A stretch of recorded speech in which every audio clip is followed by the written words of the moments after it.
Alrighty, sorry about the delay.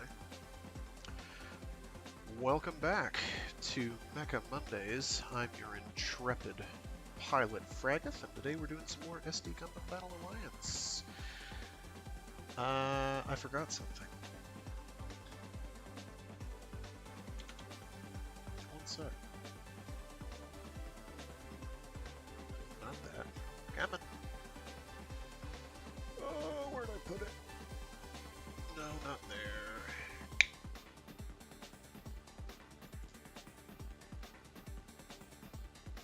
There you are. Give me a sec. Technically this isn't kosher, but technically I don't care. Should be the top bonus. Why does it keep doing this? There it is.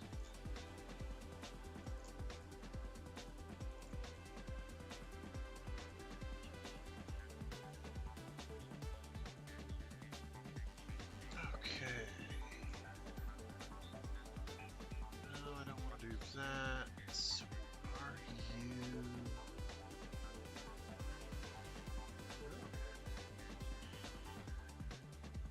I don't want to mess with those.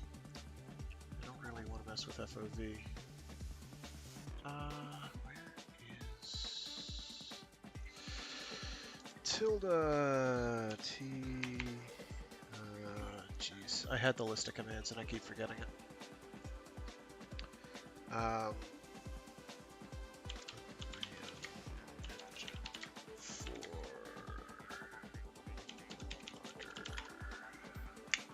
Sorry about this.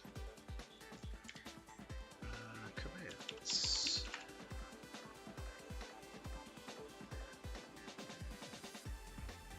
No, that's the one. No, that's not it.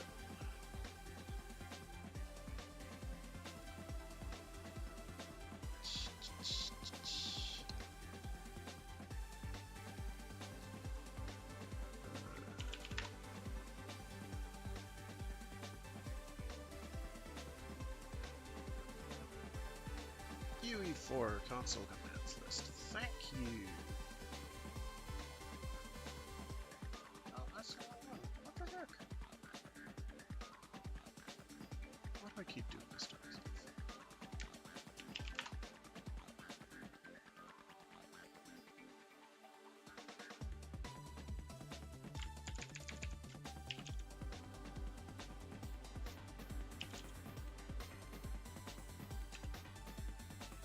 There it is.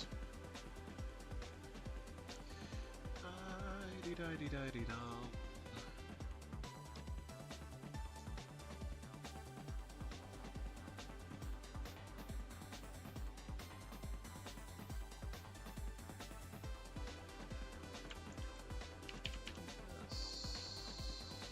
Frame rate.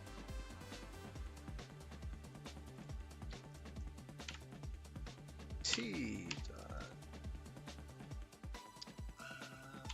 max FPS equals 120. Whoops, equals wrong command.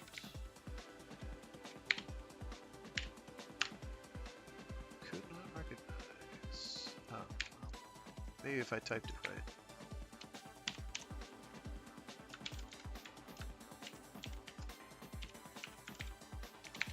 Keep hitting minus. Huh. Let's try frame rate limit. I think that one works.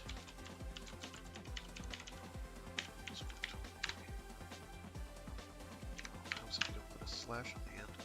And I put in a hyphen, not an equals. Why is my hand friggin' not doing anything? Whatever. Okay, well it's not working. That's fine. We're gonna move on.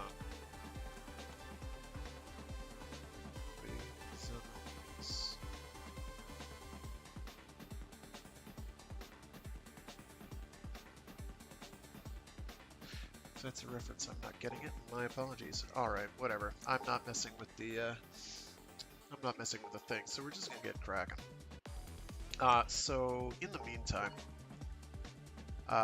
the first update for the game released, and it contained Phoenix Gundam, which is an original unit from the SDGBA series, the tactical turn-based RPG games. To say it's pretty good is a bit of an understatement. It's quite good. However,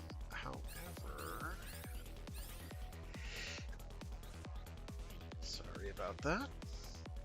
So we have the dubious pleasure of fighting a Big Zam, and the Big Zam is where the game starts to show its true colors. In the sense that it has some really big, burly enemies that don't care about what you throw at them, and will pretty much just keep bullying you until you die. Now, ordinarily I'd be doing this with Command Gundam, but there are a few tricks you can use. And this helps show as a beam-centric unit, and this will actually help me show those off. I'm just going to auto-play these.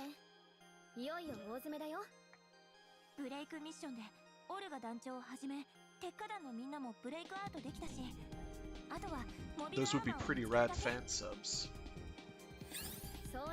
for Seed. I'd rewatch Destiny if they were that entertaining.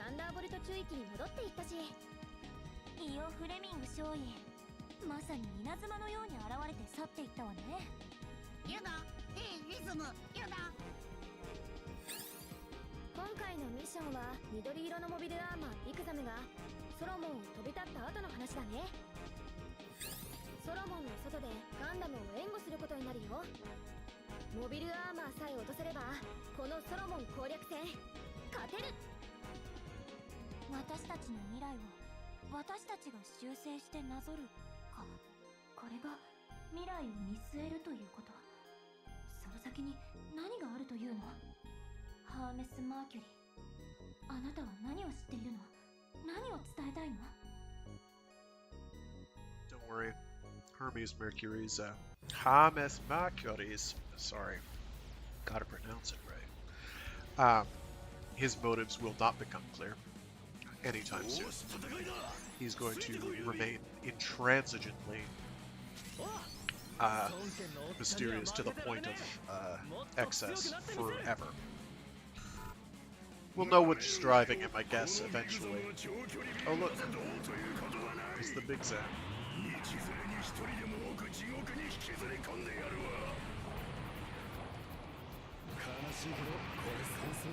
Hey look, it's the hero of the One-Year War, Slegger Law. Gosh, he's just such a good pilot. We're gonna see him take out this Big Zam and come back. Right? Wrong. He didn't. I may have to tweak my volume again. So the Phoenix is pretty rad. It's got basically everything it does hits at least twice. So it's melee attacks. Its beam rifle, or its main shot, shoots 2 projectiles. So getting high combo with it is an exercise in child's play. It's extremely easy to do. However, it's also got funnels, which do like 12 hits. It combines numbers. And it's got Big Honk and Garo, which does a lot of hits.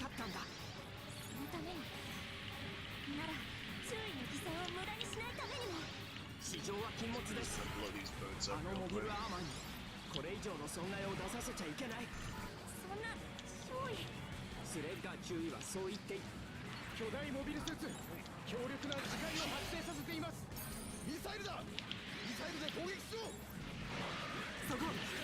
It does have only 1 ammo on its Garo, which is disadvantageous, but you can improve that later with parts that have plus ammo capacity for sub-weapons. On my other save file, I have a couple of those, but not quite enough to double the amount. It's close, though. Like, I need 1 more, or, like, what is it, 10, maybe 20, between 10 and 20% more ammo total to get that.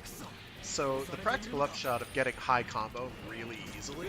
Like you can, if you chain things together and link your attacks between, so like funnel, Garrow, funnel, and then use beam shots, funnel, beam shots, funnel, beam, beam, beam, beam, beam. You can get like 50 hits easily, and that's going to do a huge chunk off your SPA gauge. I'm not going that direction. So in the intervening week, I did a little bit of grinding. I did enough grinding to cap this character at my current level cap of, I think it's 30. And I have some spare cash left over for when they open things up for me again. So now we get to fight the Big Zam. So the Big Zam, like a bunch of mobile armors, has an eye field. Why is this significant? Eye fields block all incoming beam ranged weapon damage until the eye field is broken. However, once it is broken, every single bit of beam range damage you do now does critical damage. It's quite substantial. So ideally, I pace things out a little better than I did. But it's okay. I think he just had invulnerability for that. He did. So I'm gonna like this so I make sure I hit him and he doesn't whack me too hard. It's not his face. Target his face. Thank you. And he restored his eye field, so we have to go through that again. If you have a bunch of allies that have beam weapons as well.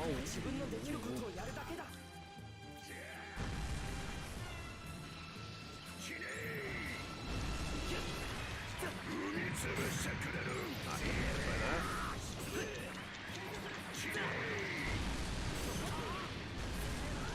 So I'm just doing this till I have ammo.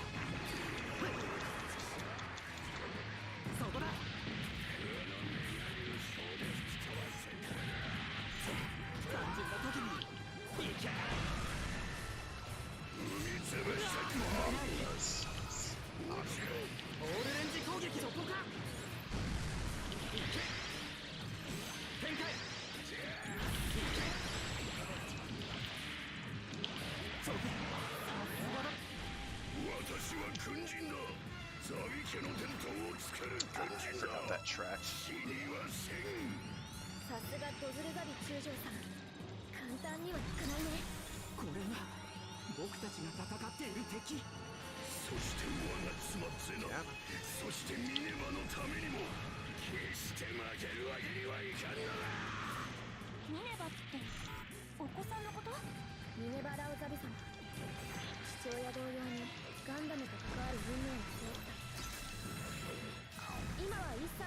I need to restore myself. So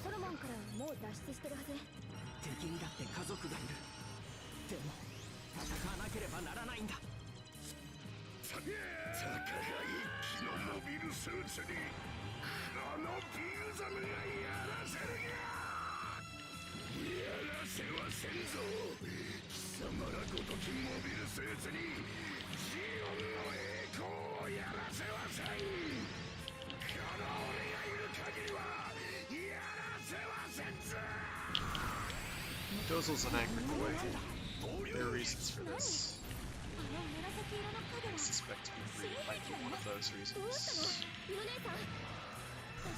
So, if you can get their eye fields down quickly and restore your ammo swiftly, this is no problem. Unfortunately, this is as easy as I make it sound.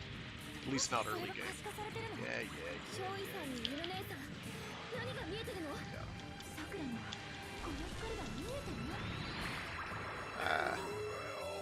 Zabbies get the boot.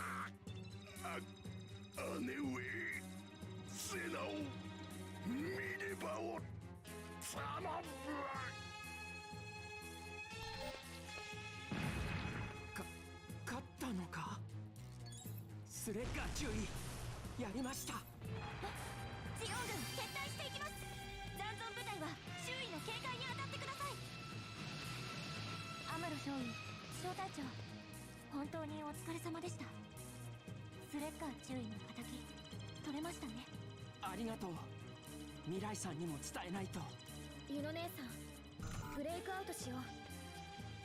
これでチェンバラ作戦終了だからね。ミッション終了っか。お疲れ様。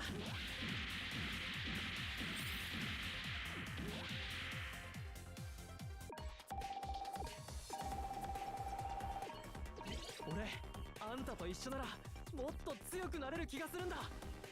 おお、なかなか見どころあるじゃねえの。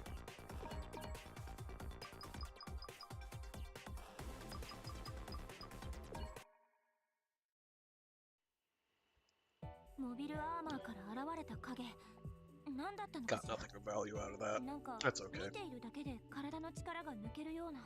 So, the main purpose of the streams I do for this is just kind of to bang out the story 人の mode. 体を通して出る I 力。 actually play the game on my own on a... Oh, here we go. What form does my power take? 今のところ小隊長のオーラは確認できてないかな。ただ出すなら怖いやつはやめてよ。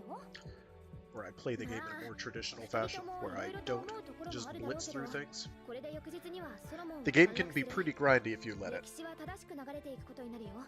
ただ気になるのがポストディザスターの時代のデータだね。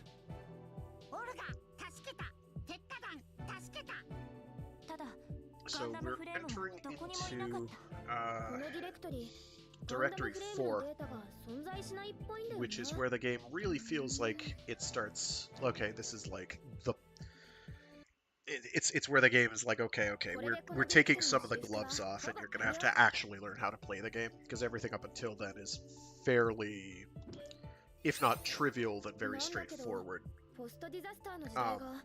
The face of you're going to have to learn how to play the game is in fact the Hashmel, the mobile armor that's in the background on this shot.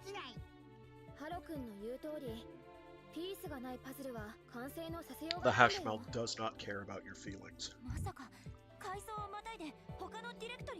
I was able to kind of go unga bunga, caveman on the Big Zam. Because that's aggro actually wasn't that bad. The first time I fought that on my own, it was a much more obnoxious fight. But this time, aggro was good, so I was able to get a lot of hits in. The Hashmal, on the other hand, is not that way. The Hashmal is rude. You don't have to worry about eye fields, which is nice, but it does have fairly hefty beam resistance anyway, so you do less damage with beam weapons. We could consider settling down here.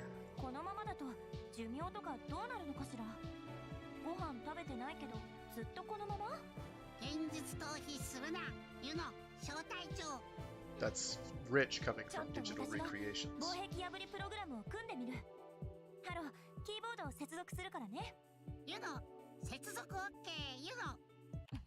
Well, at least it's not like Gundam Battle Operation Code Fairy, which was like flagrantly lying about Zeon's role in the One-Year War.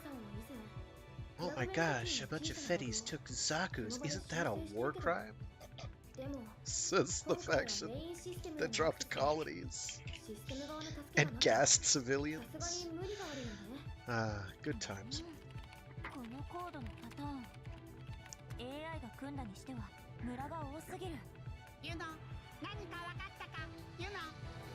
I keep meaning to go back and actually beat that game on hard mode. It may never happen. I'm bad.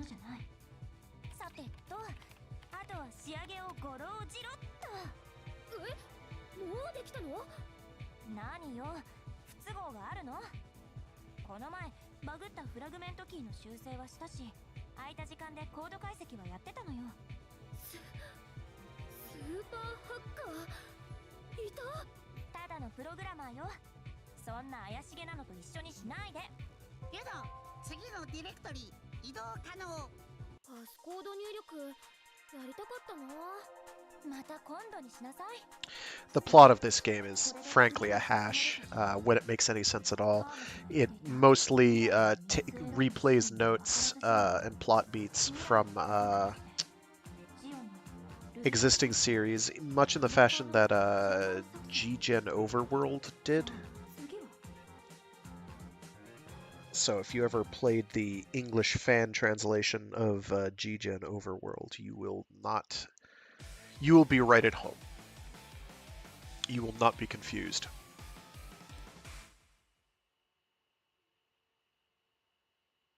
ゆの姉さん、無事に次のディレクトリに転送成功だよ。まあ、ざっとこんなものね。ユノ、すごい。ユノ、最強プログラマー。エマージェンシーコール？まさか私ともあろうものがバグを？ユノ、違う。ユノ、正体不明の人格プログラム侵入。正体不明。人格プログラムって、要するに侵入者ってこと？追跡不能。追跡不能。どこにいるかわからない。さくら、施設内をスキャンする機能は他にないの？こうなったら最終手段。手分けして探そう。私はハンガーの方を見てくるね。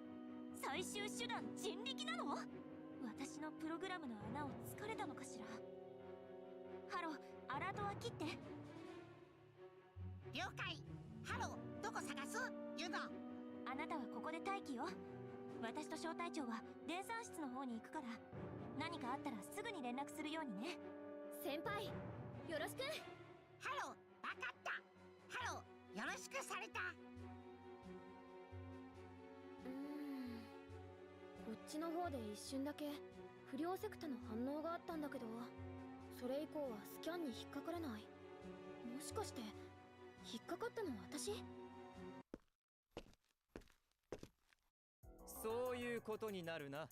SACRA/1351420 桜スラッシュ、覚えなさいっての、この陰湿赤メガネ。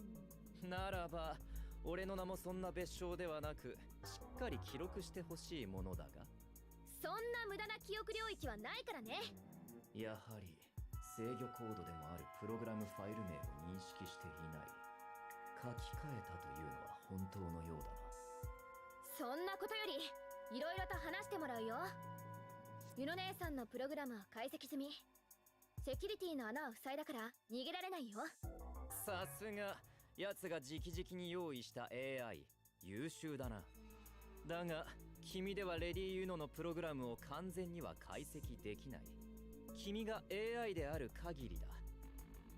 だから奴は俺を、そして今はレディユノを選んだんだ。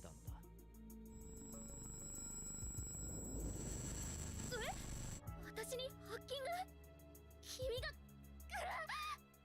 ロ先輩、ユノ姉さんに知らせて。侵入者。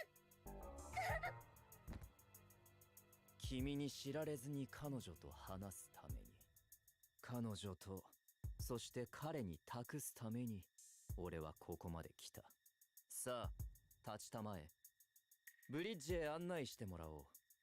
SAC、 いや桜スラッシュ。了解いたしました、マスターハーメス。ハロー、侵入者が見つかったって本当なの？それにさくらやばいってどういうこと？ユノ、さくらおかしくなった。いいス赤メガネ連れてきた。ユノ、流行らせようとするのはやめたまえ。ジェントルクリムゾンメガネなどはいかがかな。ハーメス・マーキュリー、侵入者はあなただったのね。じゃあさくらがおかしくなった I will state that some of the character dialogue is hilarious, particularly in this section. This is actually funny. When I'm not entirely sure it's trying to be, but then sometimes when it is. 特に問題はございません。いかがされましたか、ユノアスタルト特務総長。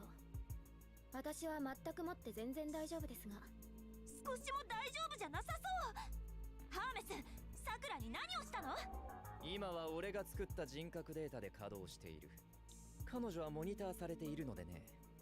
そのままではいささか都合が悪いのだよ。モニターって誰に？それは言えん。 G ユニバースに張り巡らされた監視プログラムに引っかかってしまう。そんなものが？今までいろいろ好き勝手喋ってきたけど、先行型プログラムであるイリオンステーブルは検索予期用の防壁プログラムで保護されています。だがそれも2度にわたるガベージスペースでの解析により無効化されつつある。現に俺はこうして侵入しているしな。バックドア、隠された通信接続経路。ハーメス、ずるい、ハーメス。お静かにしてください、球体。それでは半分しか正解しておりません。その通りだ。バックドアなど仕掛けるまでもない。このイリオンステーブルは俺も以前に使っていたのだから。やっぱりあなたが私たち以前にここに来た。時間がない。語れることも多くはない。だが可能な限り伝えておかねばならない。手遅れになる前にユノアスタルト特務総長。いいわ、聞かせてもらいましょう。ハーメス・マーキュリー、どうして私たちがこの G ユニバースに引き込まれたのか。まず私がプログラマーだからよね。そして小隊長くん、君も重要なポジションにいる。敏腕プログラマーと対をなす凄腕のパイロットとして。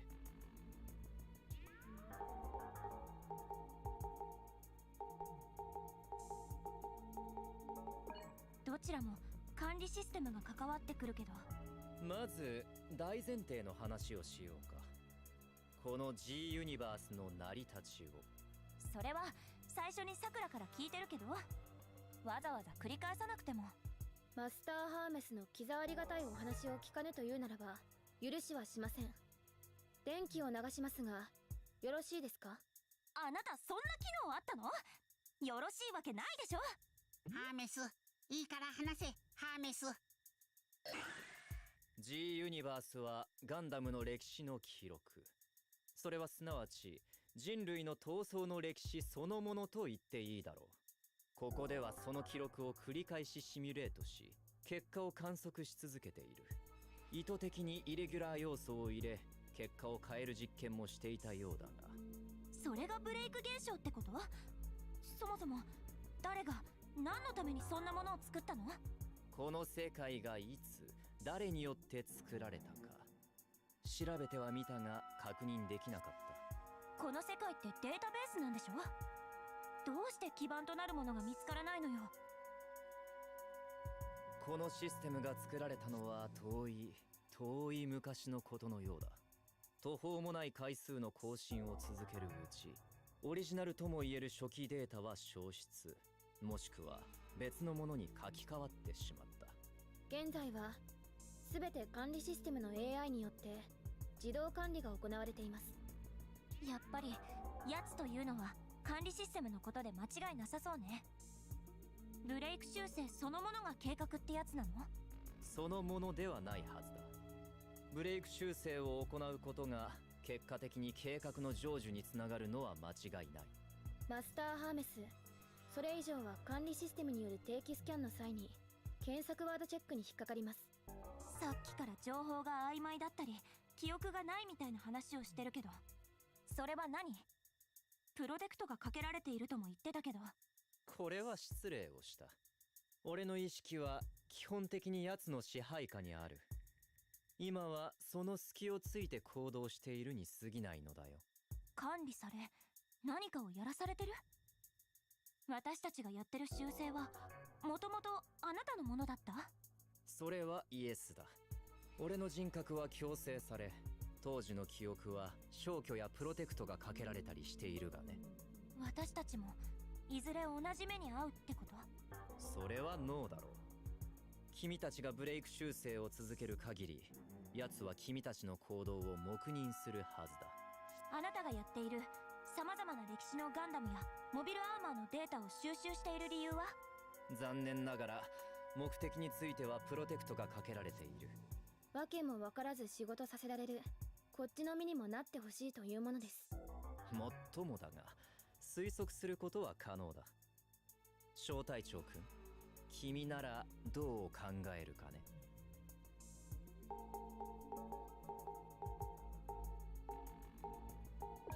なるほど。優れた部分を集めたモビルスーツの開発、確かにロマンは感じるが。それで何をするかってところが問題ね。なかなか興味深い考察だが、今はデータが足りん。俺はそれを伝えに来た。ここまで長々と話してきましたが、かいつまめは一行で済む内容をよくここまで引っ張れたものだと感銘を受けています。そう言うな。断片化された記憶を伝えるだけでも意味はある。人間は推理できる生き物なのだから。この G ユニバースで何かが行われている。それを知る鍵はやはりブレイク修正ということよね。そうだ。君たちには未来を、ガンダムの歴史を見据えて行動してほしいのだ。歴史の中で何が生まれるのかを受け入れろ。君たち自身がイレギュラーにならないために。私たちが現実の世界に戻るためにはどのみち管理システムのある階層に行くしかない。いいわ、あなたの口車に乗ってあげる。その代わり嘘はなしよ。ハーメス・マーキュリーの名にかけて。レディー・ユノ・アスタルト。ハーメス、ブレイクミッションなんだ。このディレクトリのミッション教えろ。いいだろう。このディレクトリに前の階層からのデータが混入しているのは確かだ。ポストディザスターの時代、モビルアーマーとそれに関わる鉄火弾よね。あの戦いのブレイク現象は修正できておりません。トゥルーミッションが発生しませんでした。ディレクトリごとに関連付けられているデータが階層をまたぐことは本来はありえない。おそらく何かある。それを確かめつつ歴史は正していくという認識でいいのね。鉄火団の少年たち、そして後にマクギリス・ファリド事件と呼ばれる戦いの中心にいた男をサルベージする。そのために修正しなければならないブレイクミッションは3つある。宇宙世紀から2つ、コズミックイラが1つ。心してお聞きいただくのがよかろう。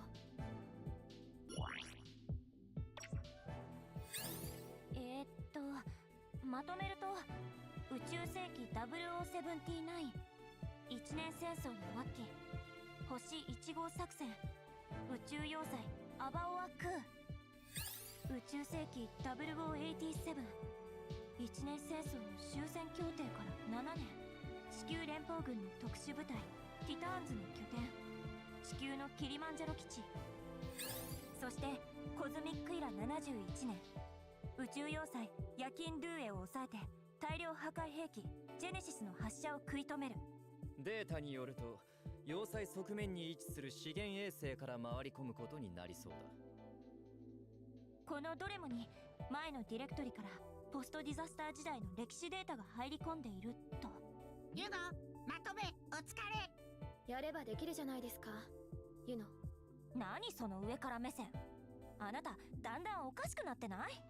ではミッション登録のためにその端末ハロにミッションデータを転送しよう。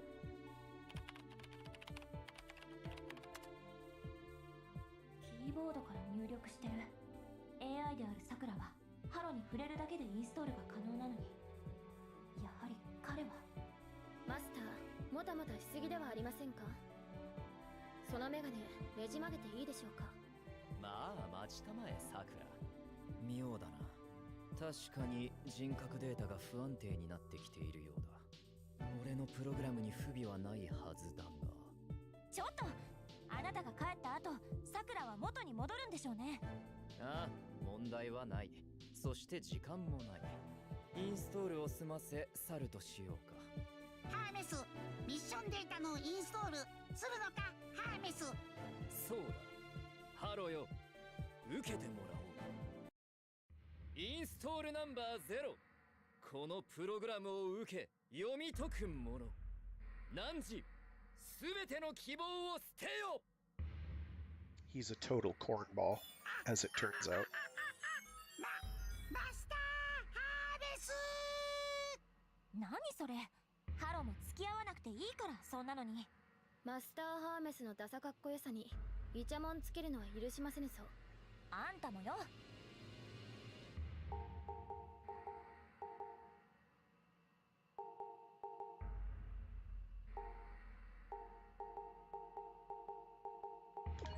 小隊長、お前もか。なんで男ってこういうガキっぽいの好きなわけ？ブレイクミッション登録完了。問題なし。いつもより問題なし。それは何よりだ。そして小隊長くんはやはり見込みがある。いつか俺の域にまで到達するだろう。しないでよ、絶対。いかん。そろそろ俺に定期スキャンがかかる時間か。戻らないとあなたが制御下から外れていることがバレるってことね。管理システムに。俺ともあろうものがこの時間を少し楽しんでしまったようだ。ユノ・アスタルト特務総長、最後に一つ忠告しておく。桜スラッシュを信頼しすぎるな。ふふふ。こんな私にご用心。肝に銘じておくことだな、へちゃむくれめ。そりゃこんなん信用しないけど。この不安定さが俺のプログラムが変異を起こしているためか、彼女のウイルス防壁のせいかはわからん。だがさくらは管理システムから送り込まれた存在。モニターされていることを忘れるな。俺が俺でない状態で出会った時も言動に気をつけたまえ。我々が管理システムに造反していることが看破される恐れがある。気づかないふりをしろってこと？方法は任せよう。聡明な君のことだ。下手な真似はすまい。そうですか。意外と間が抜けてますがね、この質問マニアは。もうこいつ持って帰ってくんない？というかさくらは今回の件を覚えているの？今回の状況については記憶にプロテクトをかけ疑似記憶をかませておく。あとは私が口裏を合わせればいいわけね。では時が来たらまた会おう。この G の空のどこかで。あ、さくら大丈夫なの？グッドモーニングさくら。グッドモーニングさくら。あれ？ハロ先輩、おはよう。私としたことがなんか中途半端なところでデータ更新が入っちゃったみたい。ごめんね、ゆの姉さん。ブレイクミッションの説明をしたところだったっけ？宇宙世紀のアバオアクート、地球のキリマンジャロ基地、そしてコズミックイラの夜勤ドゥエよね。そうそう。さてどこからにする？小隊長さん。なるほどね。ハーメスの偽装プログラム完璧か。どうしたの？まだ質問し足りない？あれのあれ？完璧じゃない。さくら、後でウイルススキャンよ。Alright, most of the future cutscenes will not be quite so brutally long or tedious. However, because we are doing a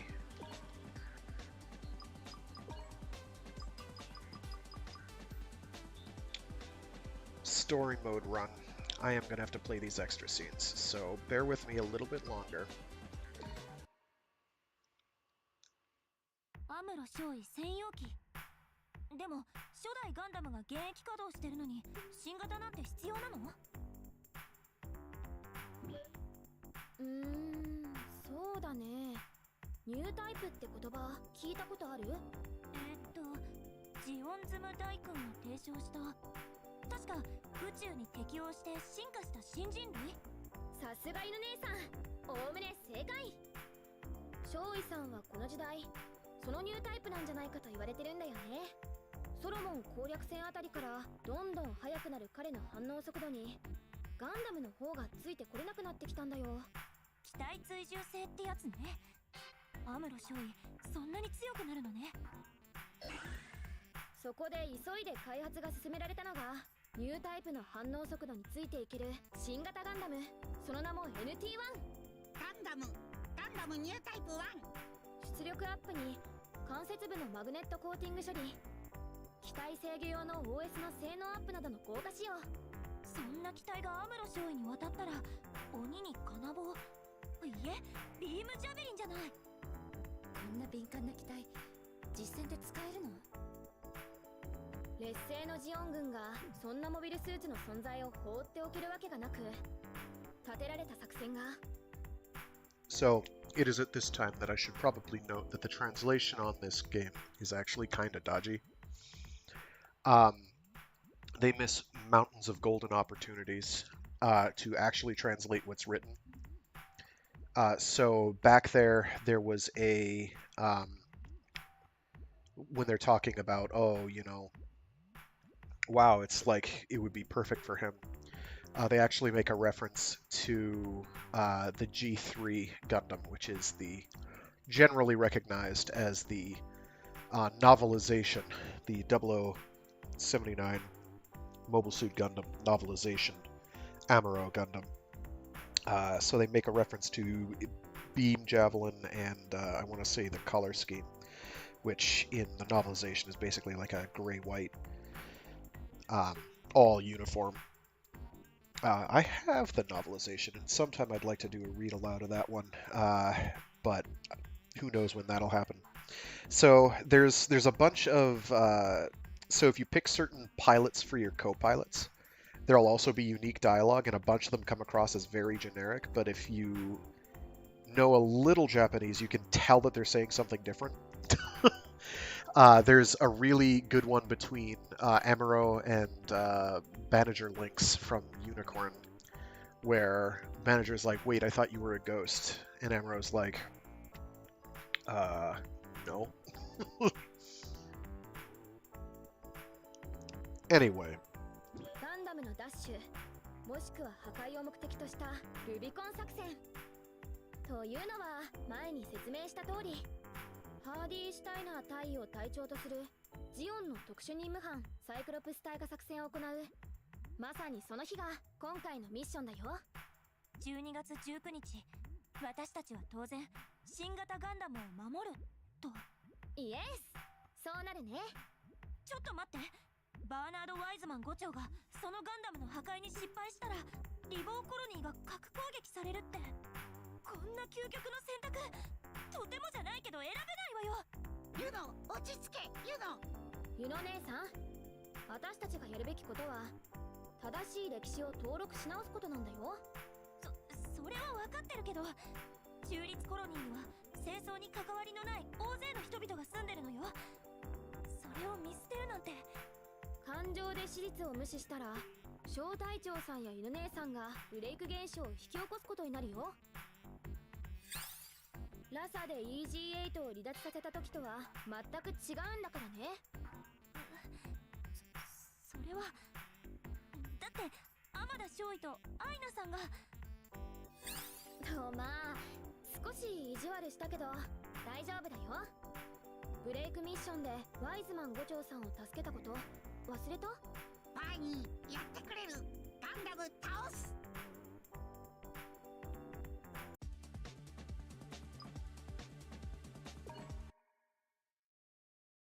どうして私たちがこの G ユニバースに引き込まれたのか。まず私がプログラマーだからよね。そして小隊長くん、君も重要なポジションにいる。敏腕プログラマーと対をなす凄腕のパイロットとして。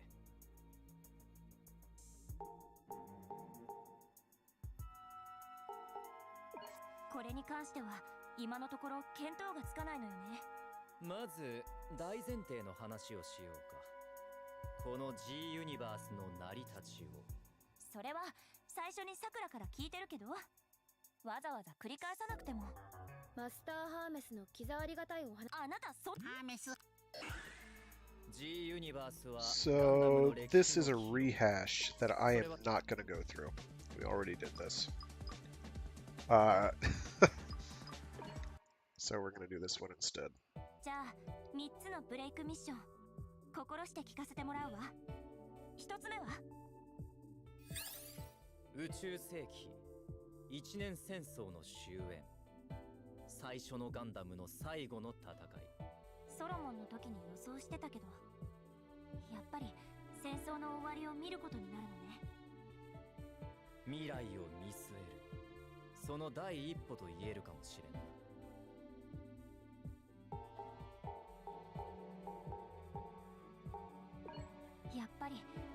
私たちの戦争は最後までガンダムと関わることになるのね。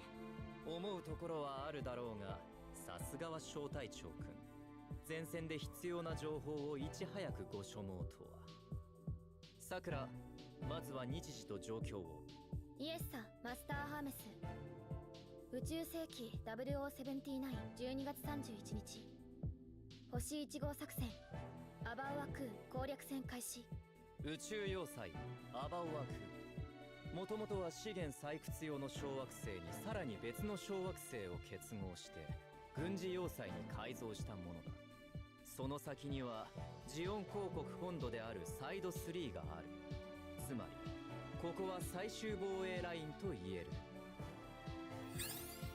ソロモンでの戦いから1週間足らずで、連邦軍もかなりの強行作戦ね。知っての通り、ジオンはドズルザビ中将がソロモン攻略戦チェンバロ作戦にて戦死。続いて皇王デギンソドザビも失った。連邦もヨハン・イブラヒム・レビル将軍を失い決着を急いだわけだ。もっとも和平の道もあったのだがね。だが歴史には、いやギレンザビの野望にそれは含まれていなかったのだよ。和平の道があった？どういうこと？おだまりユノ。毎度毎度質問ばかりだな、お前は。腹立つ。じゃあ私たちはどこからどう入って何をするのか教えなさい。ホワイトベース隊はどうなってるわけ？地球側に面した S フィールドより進行。ホワイトベースは左舷エンジンへの直撃により航行不能となり、敵要塞内に着艇。アムロレイ少尉のガンダムもシャア・アズナブル大佐のジオングと交戦後、要塞内に進行しています。赤い彗星、赤い彗星、アムロピンチ、ホワイトベースぶちなのかブライト。それを何とかするのが君たちの役目だ。まずはアムロレイ少尉、最初のガンダムと合流することを進めるがね。こう近づけば四方からの攻撃は無理だな、シャア。さて次のブレイクミッションについてさくら、7年後の説明を。宇宙世紀0087、ジオン公国と地球連邦の間に終戦協定が結ばれて7年。しかし度重なるジオン残党軍の。待って待ってさくら、一年戦争の続きの話なの？仕方があるまい。一年戦争の終わりは宇宙世紀の終わりではない。歴史とは連綿と流れていくものなのだよ。ユノにマスターもうるさい。話の途中。これは失礼した。気持ちの整理くらいつけさせてよ。では続き。83年に起きた大規模なジオン残党軍のテロをきっかけに連邦軍内部に特殊部隊が置かれます。それがジャミトフ・ハイマン准将が設立したジオン残党、並びに反地球連邦運動の芽を摘むための組織ティターンズ。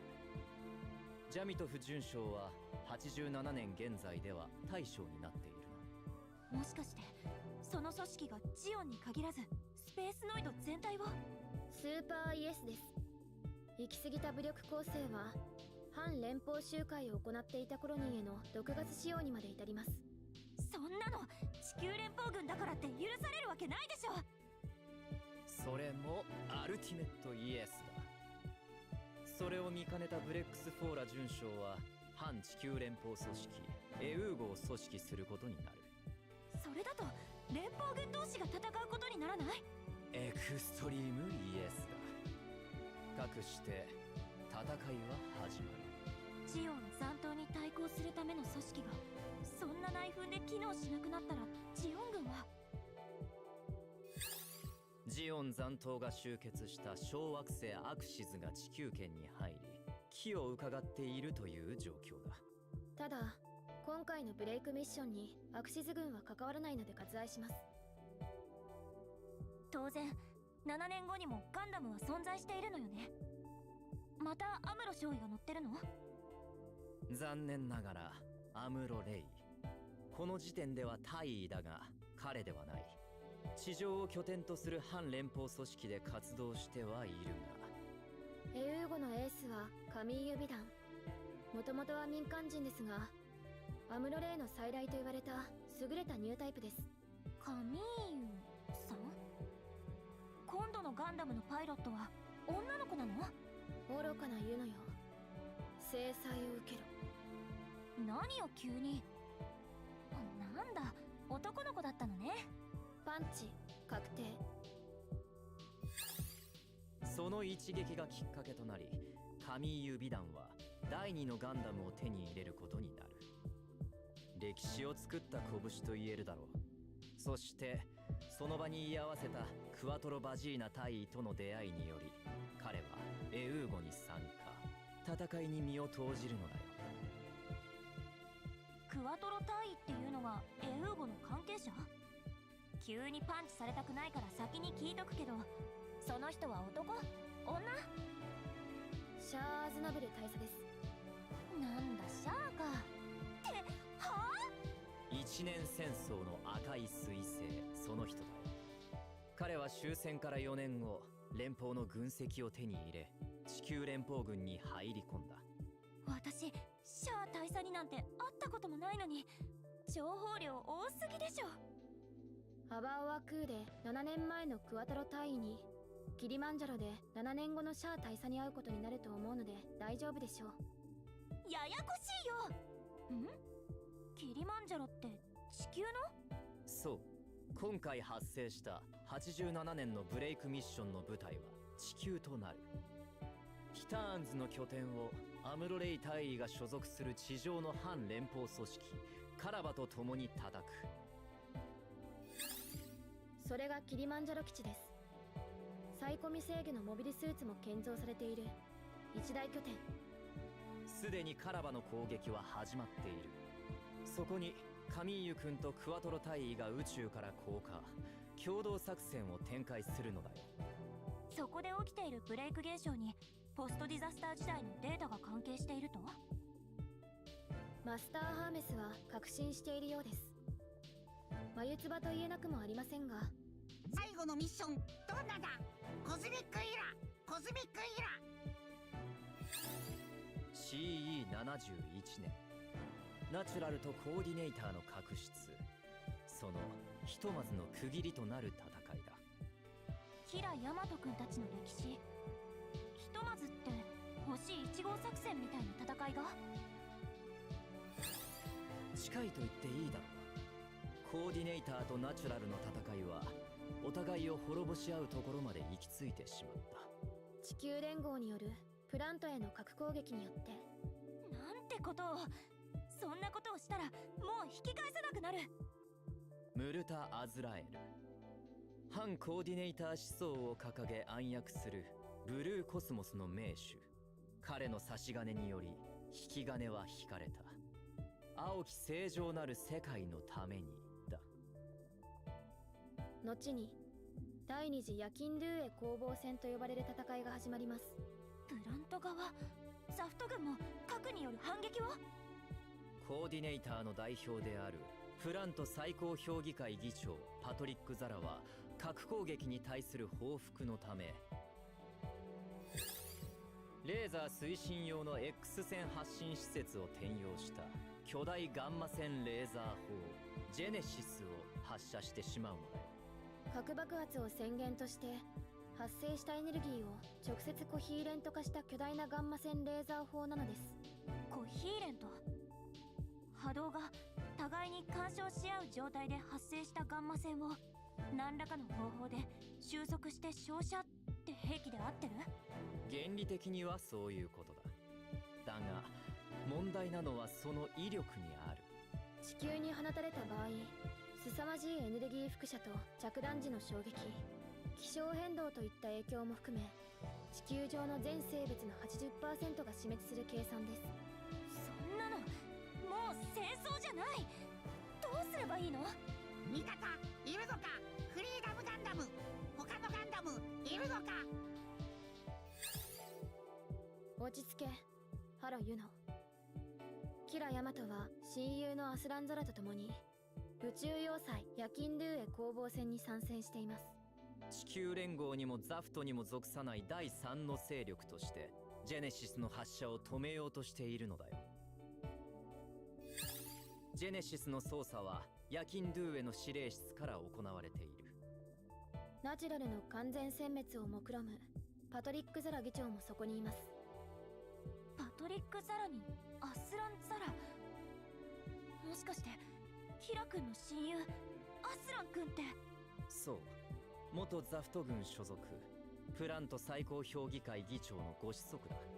今はたもとを分かっているが、実の親子がそんな。ユドン、戦争を止める。ユドン。そのためにはザフト軍の仮面の男ラウル・クルーゼとの対決は避けられまい。サイクロプスによるアラスカ基地の自爆計画も地球連合の核攻撃を可能にしたのも彼の手引きによるものです。ザフトの軍人がどうして連合の攻撃に加担を。もしかしてスパイなの。Just a nihilist. どちらの味方でもなく全ての者にとっての敵。必ず会うことになるだろう。気をつけることだ、小隊長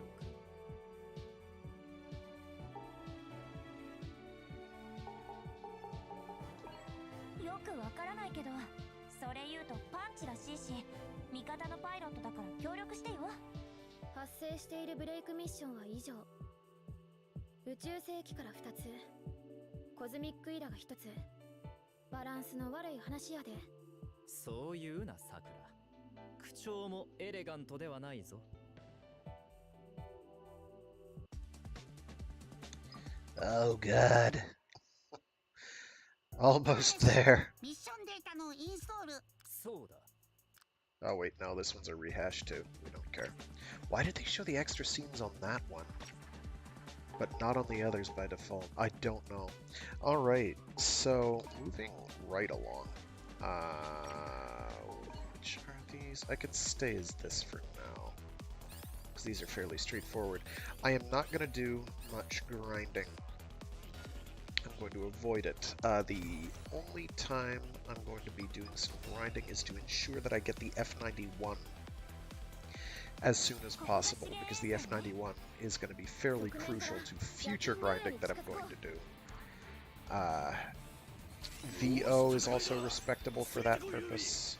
The NT1 Alex that I already have, which I actually meant to switch to and forgot, is very good for that purpose. For reasons I explained in a previous stream. So mostly I'm just going to be doing the minimum story missions I need to do in order to progress the story. If I do grinding, I'm going to try and, like for cash and whatnot, I'm going to try to avoid doing it on stream, because the plot stuff is long and tedious enough. You don't need to see me playing tedious things as well. Alright. Get used to the plumas if you haven't already.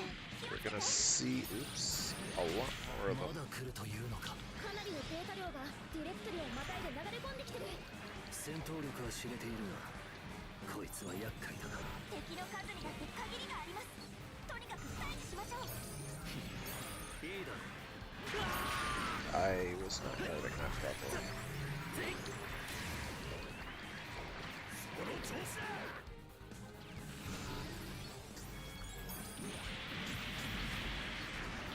直撃。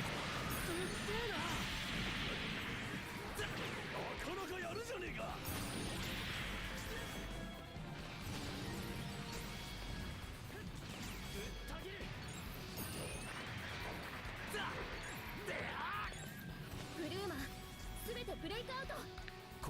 So fortunately I didn't get jumped by any of them. They've got a leaping attack that they can do that will lock you in place for what feels like a solid minute. It's actually like 5 seconds, but it's not damaging, but it is exceedingly annoying. So I wish to avoid that particular circumstance at all costs.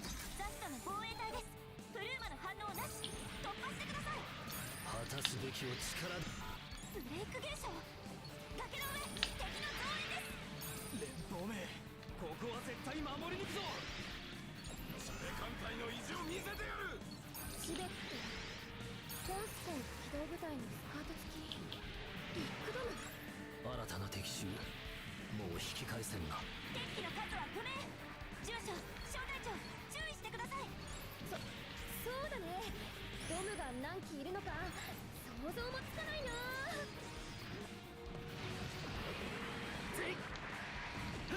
I didn't jump high enough. さ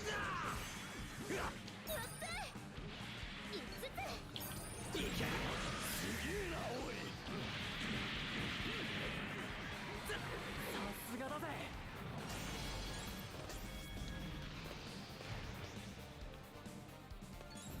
There was an orange box here. Evidently not. 今だ囲め。一斉に来たよ。 Oh look, it's not the black tri-stars at all. 小隊様見ているんだぞ。シャワーアズラブル？イエス。他に何人もいないしね。我々は勝利のために敵を全て叩く必要がある。圧倒してみせよう。見せましょう。目標は3分だよ。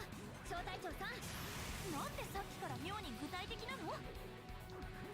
11。 It just kept running away.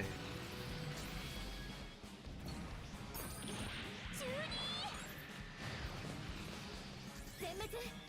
12 Ah, 機の there ビ we ッグ go. ドムが全滅。 Here are the 3 boxes. 分も経たずにね。これほどの激戦になるとは予想外だったよ。ブルーマの方が楽だったかもですね。急ごう。この先にエネルギー反応があるよ。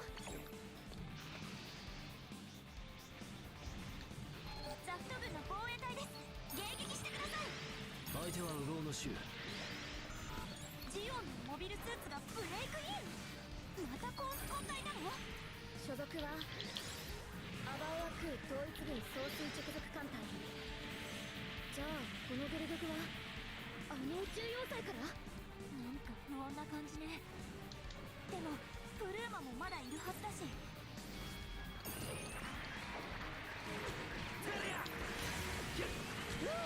やるな。この時が。 There we go. そこ。いけ。すげえなおい。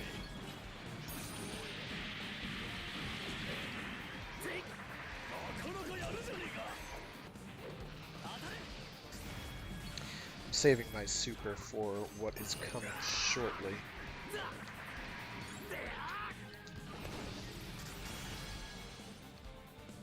ブルーマ There they are. こんなところでデザートを食べてたのね。住所さん、迎撃してください。こいつらを倒せば火星に戻れます。迎え撃つならいくらでもやりようはある。これが最後のはずです。油断し So な as い you で can くだ see, さ I い。 got up to a 46 hit combo without actually trying to do so. But now we have a moderately tricky part. This isn't so bad when we actually have to fight it proper. It's not a good time. やっぱりシャアーズナブル Target 大 the 佐。 head. Thank you.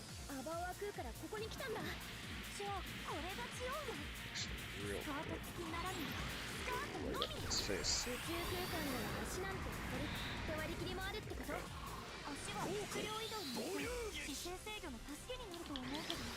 これも数奇な巡り合わせというものだね。見せてもらおうか。貴様のその実力とやらを。いいだろう。受けて立つ。私から逃げられると思っているのか。我々にはもう逃げ場はないんだ。戦うことでしか未来への道はない。おお、少しはやるようだ。これほどとは。 There we go. Easy. 何？なんだというんだ。危ない。ブレイクアウト成功。マクギリス中将さんは君たちの活動は引き When we have to fight it to the death, it's not going to be quite so easy. But it's okay. We're not going to have to worry about the Hashmal just yet. That's not until the next directory. これで I hope to bang through this directory today, and next week we get to the genuinely tricky part, where there are 1 or 2 missions in this one that are a bit annoying to do. I'm looking at you, Psycho Gundam. In some ways, the Psycho Gundam is even harder than the Hashmal. At least with the Hashmal, you can... There's a couple tactics you can use to, like, bait certain attacks. I don't think I want to switch to Lucky just yet. Ooh, I do have to check to see which one I have equipped, though. No. Yes. No. God, no. Attack reduction on my sub-weapon 1 by 15%? Nope. Definitely not. That's terrible. We're not going to worry about grinding out the Shar Zagok yet. I'll try and do that in my off time. Next is this one. This one I think has a route split. But this is where we can get parts for the Providence. And the Providence is actually quite good too. We have Quick Guard and Combo Meister. I may switch to... I definitely want to switch to Charmer when I have the chance. Charmer's quite good. Oh, I should have switched to Piercer for the Big Zan. That's okay. I'll do that later. I just have to remember. Let's see. No. That's okay. Actually, we'll get some use out of that.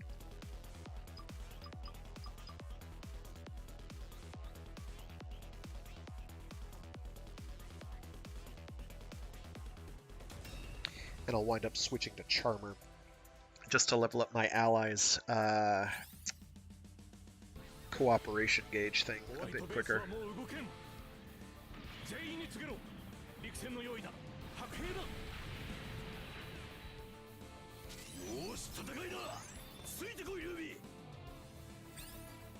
This mission is a little long in the tooth, but it's, I think, the first mission that's got an actual route split.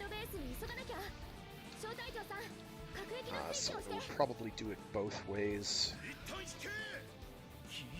just to show that it can be done. Box hidden here? No, there is not.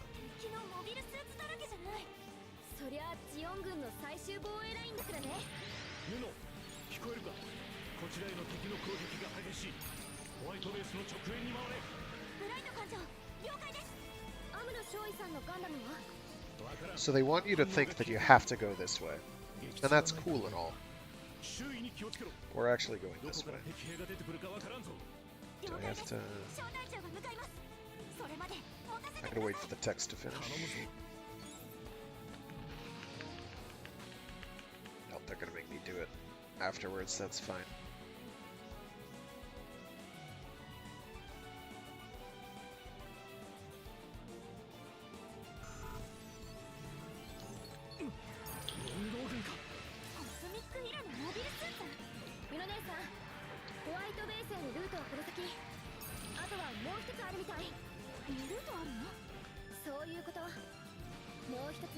Alright, now we can go over here.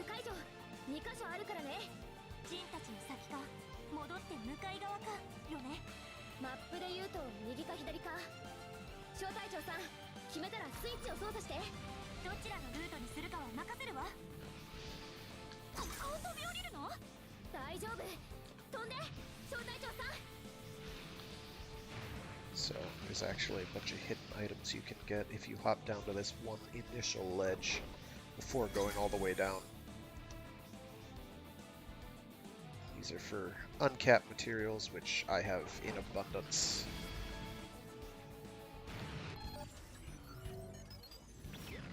And now we get the Zeta on our team, briefly.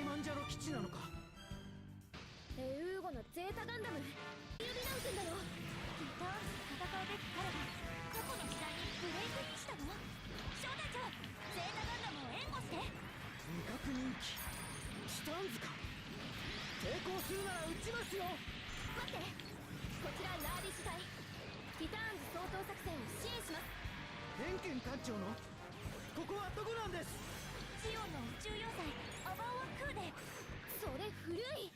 ここはゼダンの門です。ブライト艦長の旧型艦が着底しちゃって。何をしてるんだブライトキャプテンは。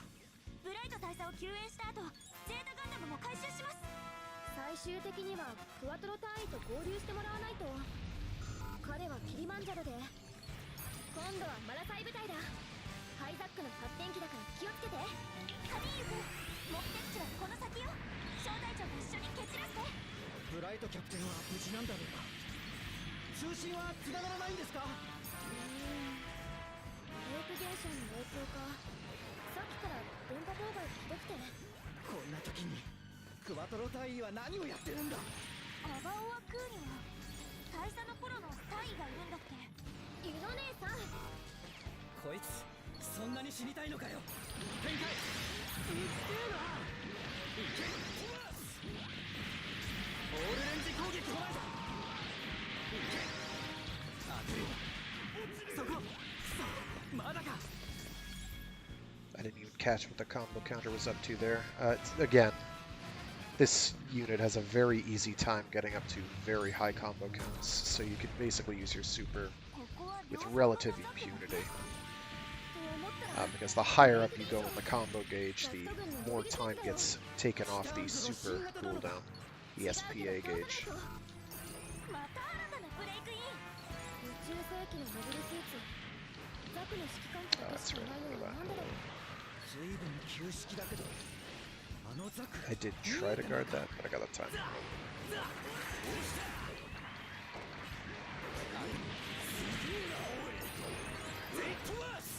そこ。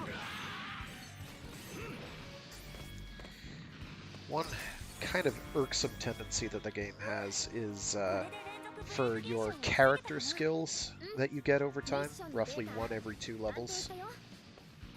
They really save all the genuinely useful and good ones for basically the very, very end. Like when you're over level 50.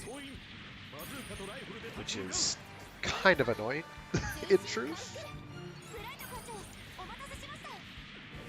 Like there's one where if you perform your roll action, the next guard attack you block will automatically be a perfect guard. And much earlier in the game is when that would be incredibly useful, as opposed to when you get it, when you probably have enough of the timings down that you can do it on your own. It'd be a very handy crutch early on, but now we get to fight the Providence, and good old Rao. He's not an especially hard boss fight. Very few of the mobile suit bosses are tricky boss fights. No, you don't. Doing a good job managing his kind of...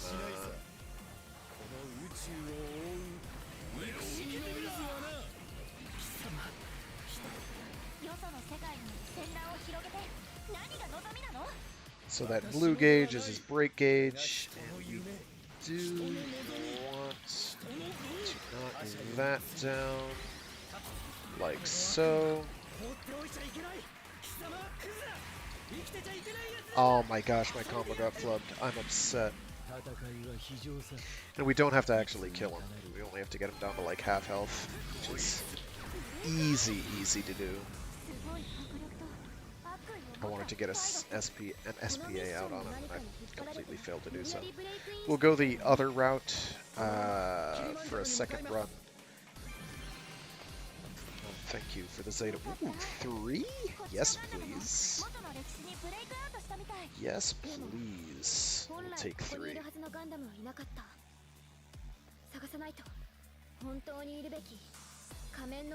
Providence is quite good. Unfortunately, you are most likely to get him right before the Psycho Gundam fight. And even if you level him up, he's going to have a bit of a tricky time. In fact, this suit's going to have a bit of a tricky time. So I'm probably going to switch to the Command Gundam. Very nice, 3 of them. So that is the Zeta basically taken care of until I get a mission that's further along. That'll give me the level 2 blueprints. I'm going to do one more of this one. No, I'm not. 一年戦争のザフトの要注意人物ラウル・クルーゼとはね。でも肝心のアムロ少尉シャア大佐はいなかった。アバオアクーでの戦いはトゥルーミッションでってことになりそうね。修正用のフラグメントキーは手に入ったの？修正データ2つ入手宇宙世紀とポストディザスターの歴史。いつもの多重ブレイクとは少しデータ形式が違ってるなとは思ったんだよね。アバオアクーに異なる歴史のガンダムが複数いたってこと？ホワイトベースが着底してた場所まで2ルートあったの覚えてる？回り込んで下っていくルートと縦穴を一気に飛び降りるルートよね。そう、それ。どちらを進んだかでブレイク現象が変化したみたいなんだよ。トゥルーミッション発生に支障はないけど、多重ブレイク現象の特殊な例として記録しておくよ。もう一つのルートも確認しておいた方がいいかもね。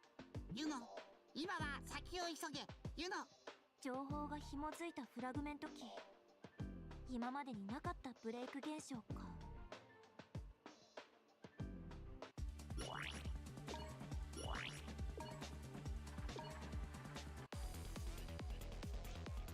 We're not going to do the true mission version of that.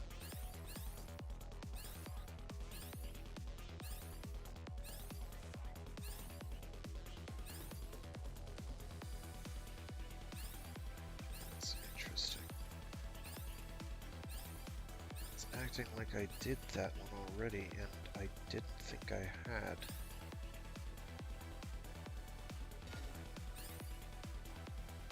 Oh no, I did. Yeah. I was thinking of the wrong one.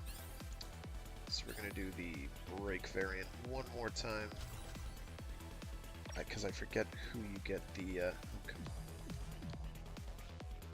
Oh, the lupus bits from the first one. Got it. Okay, let me actually switch to the Alex real quick.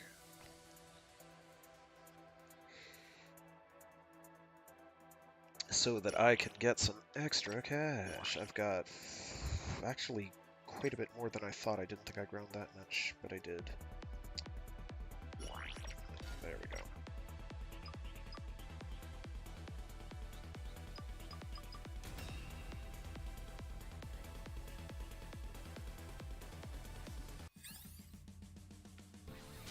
That 400,000 is not going to go very far though, so don't get too excited. I forgot to equip equipment. That's good.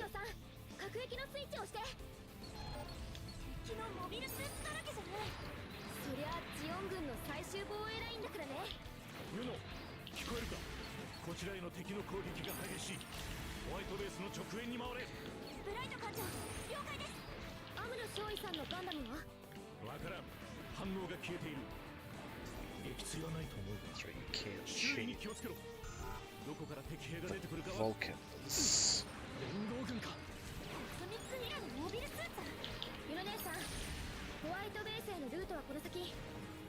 Into the Zook, it's Zook into Vulcan.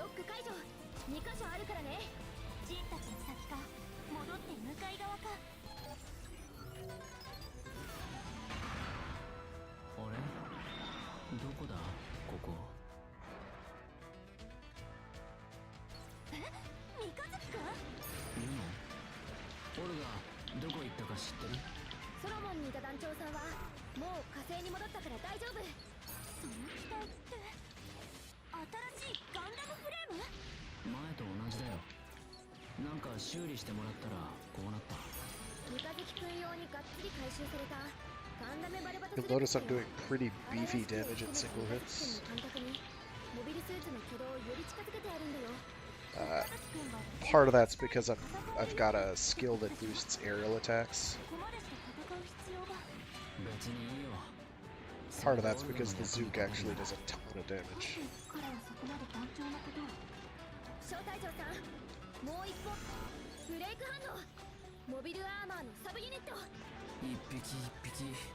プチプチ潰していくしかないか。ブルーマたち至るところに入り込んでるのね。 Oh, 片っ actually, 端 did から that. ブレイクアウトさせよう。本番前のスターバルだよ。まあやれるだけやるさ。全力でいく。ブルーマの全滅確認。各駅のスイッチに電源が入ったよ。小隊長、スイッチ操作を。よし行こう。ただこっちのルートは少し遠回りになる I か could な。 have timed that a bit better. It's okay. しまった、出会い頭に飛ぶ。こいつら That's right, that な doesn't んか shoot. 動きが違う。あれ、ただのビッグドムのはずだけど。い知り合い？や、そうじゃないけど。しかして、ブルーマがブレイクイン。バルバトスだけじゃなく歌手までのデータもバンバン流れてきてる。どうせなら鳥もここにいれば簡単なんだけど。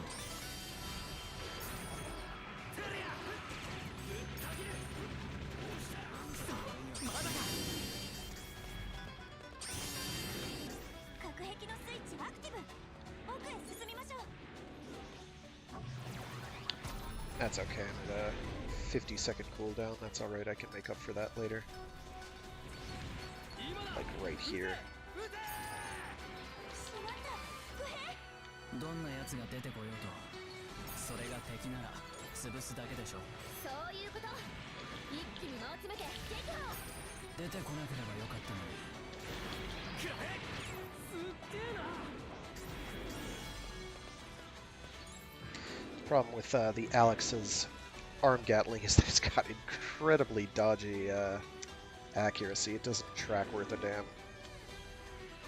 So you miss with it. I miss with it all the time. しつこいな。コスミックイラの歴史からブレイクインが散発的に起こってるよね。この先に大物でもいるのかな。 Alright, we got our SPA. We'll whip that out as soon as Rao shows. この先の坂を下ればホワイト Actually, we can whip it out once we get down here. 今度は出会い頭にジャンプ。やっぱりそうきたか。三日月くん、気づいてたなら言ってよ。敵を全部倒すんだろ。わかりやすくて楽だと思うけど。そうね、邪魔者は潰せば終わりだし。ミノ姉さん、考え方が鉄火団らしくなってきたね。これで落とす。先を急ぎましょう。終わらせて帰ろう。腹も減ったし。もう少しだけ付き合って三日月くん。また変なのが増えた。ザクト軍の次はブルーマ。さくら、ホワイトベースは大丈夫なの？電波妨害が強くてすぐそこの距離でも通信が繋がらないんだよね。無理はしなくていいよ。俺が全部倒すから。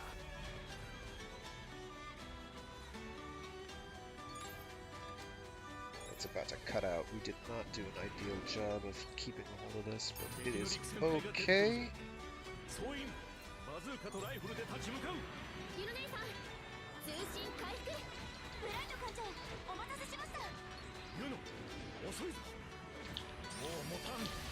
私たちで何とかします。ガンダムも一緒です。何？アムロは無事だったのか？ガンダムです。 あの白い木馬みたいなのを助ければいいわけ。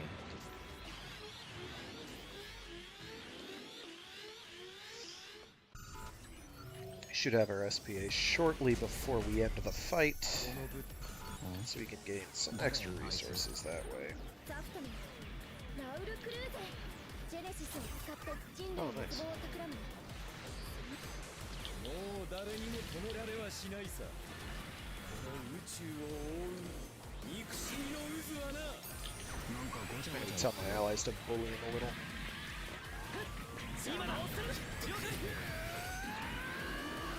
よその世界に戦乱を広げて何が望みなの？私のでは Okay, ない。 it did not shame that. 人の夢、人の望み、人の業。もういいよ。なんか難しいし。わかるのはここは俺の。 Ah, 俺たちの。 whatever. 戦いは非常さ。 We'll skip that. We don't care. ブレイクアウトした？ Alrighty, then we'll get some 迫力と Barbie BPs as well. I didn't see how many Providence ones we got. Probably only one. Not gonna worry about it for now. Only got one. That's lame. I'm not doing that again. I'd like to move on. There's an orange box here, but maybe I'm misremembering. ミッション終了っと。お疲れ様。うわ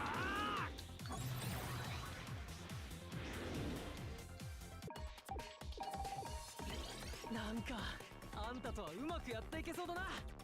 こりゃお前さんもなかなか愉快なやつだなあ。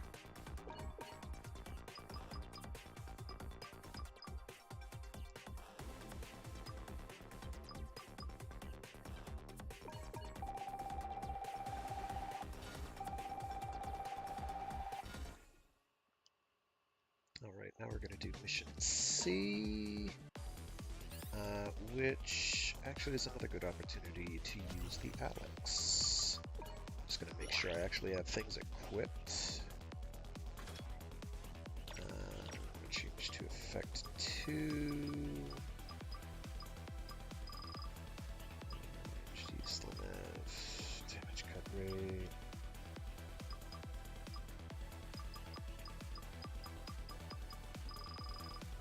These are all crap. Oh, here we go. Dropped capital. Boom. Oh, but it doesn't let you use the spin slash? That's extremely lame.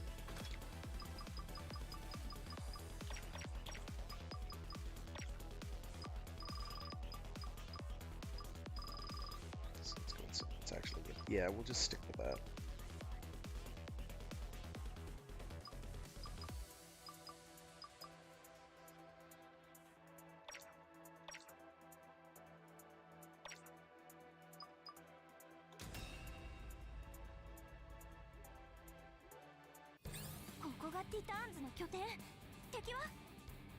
Mo 配置についてるね。それにしてもキリマンジャロはまだ落ちないのか。よーし、戦いだ。ついてこいルビー。おっ、孫権のおっちゃんには神夢、どこへ潜り込んだのだ。カラバ地上部隊ユノアスタルト特務総長です。クワトロバジーナ大佐。私は大尉だ、ユノ特務総長。あ、すいません。クワトティターンズの監視塔です。敵の増援を断つため破壊してください。大尉さん、リーダーから通信です。こちらカラバのアムロレイダー。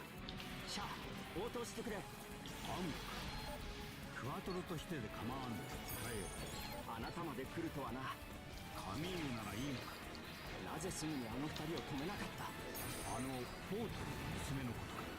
あなたには分かっているはずだ。もう一度同じことを繰り返させるつもりなのか。それは彼らの問題だ。我々は電磁をどうにかせねばならん。クワトロ隊、カラバの力を過小評価してもらっては困るな。はい、本体の進行ルートを確保し、カミーユ君も探します。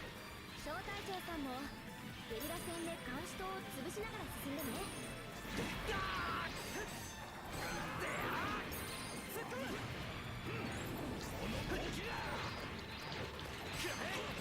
邪魔をするな。まだか。今回のブレイク現象、いつもと比べて規模が小さい。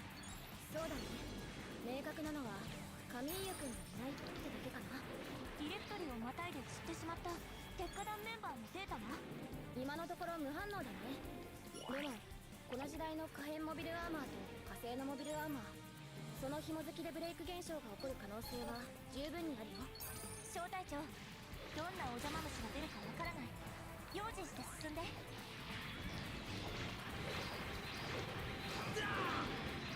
クワトロ隊員、ゾウさんとカミーユ君とはどういった関係なんでしょう。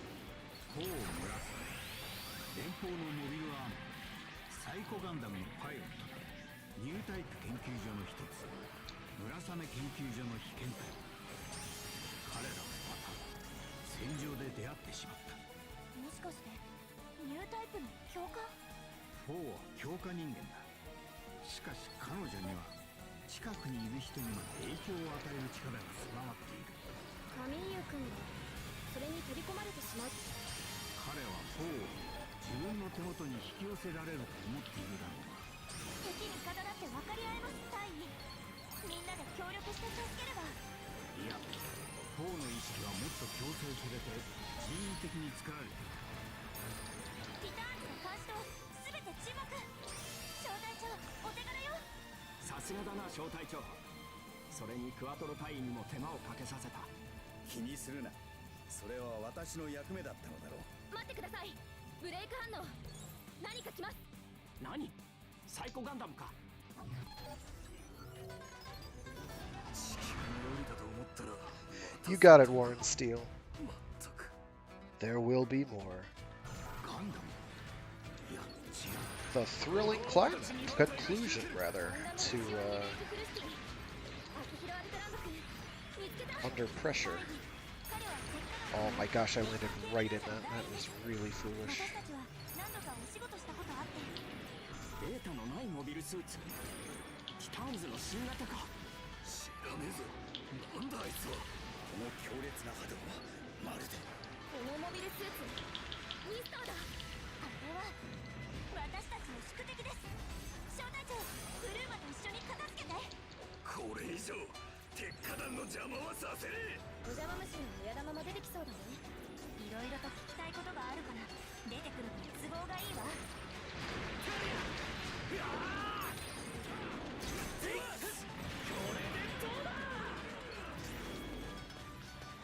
Ah, there's the crate. I lost track of it.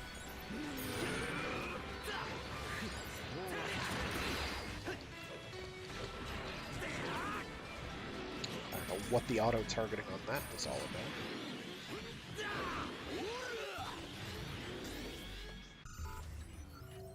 これはこれはなかなかのメンツが揃っているな。またガンダム。ゼータタイプか。ハーメス・マーキュリー、やっぱりあなただったのね。何者なんだ。本来はあなた方の歴史には存在しないものと思っていただいて結構だが、あなた方のためにその交差点は非常に興味深い。あなた方だと俺とシャアのことか。今度はパイロットのデータを集めてるの？私にはそれを答える権限は与えられている。今のあなたはやっぱり管理システムの。レディ・ユノ悟られてならない。そうだったのね。撃っていいんだよな。ごめんなさい、アキヒロ君。大丈夫。みんなでこのガンダムを止めて。ますます腕を上げたな、小隊長君。周りのサポートのおかげもあるだろうがね。もっと素直に褒められないの？この民質赤目。宇宙世紀の歴史に Oh, he's actually getting counters in. That's wild. They don't normally do that. 俺たちは勝ち続けなきゃいけねえんだ。まだ俺は負けられねえ。決して知らない鉄の花、鉄火だ。その結びつきの強さも収集すべきで。組織を作ろうとしているのか。それにそのガンダムは私やるな、小隊長君。それにその機体もなかなかのものだ。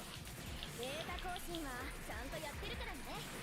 収集してるのはあなただけじゃないってこと。それは管理システムにとっても喜ばしいことだ。頑張ってくれたまえ。まだまだ組織が出来上がっていないということか。組織という概念はないのだよ、大尉。それよりも作らねばならんものがある。Oops. なんだ。さっきからどうにも I got 現実 greedy. 感じ That ない。 was 我々 me being foolish. So just shoot them in the back while they're in midair. No big deal. だが必要なデータは The problem with the Alex in its super mode or armored mode is that unless your allies are very cooperative, 修正完了ね。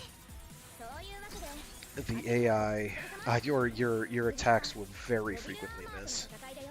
Because all it takes is then being nudged slightly, and it's like, oh well, that long combo I had planned just got thrown all to hell because it's very slow.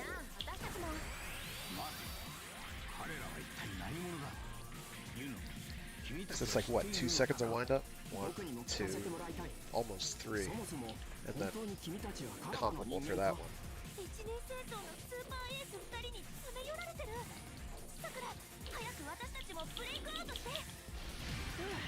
あんたのおかげだぜ。ありがとな。使わせてもらう。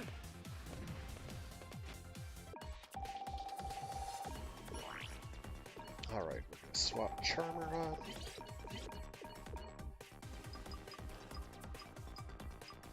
I don't care about either of those. Oh, well, we got the Hayashiki anyway. That's nice.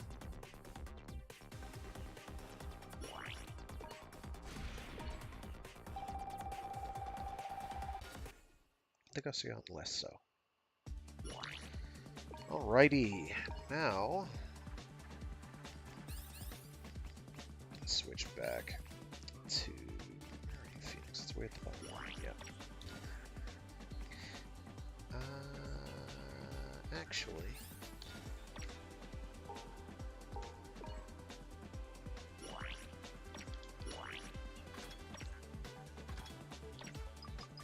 so we just want to boost our ranged damage as much as possible. That's okay.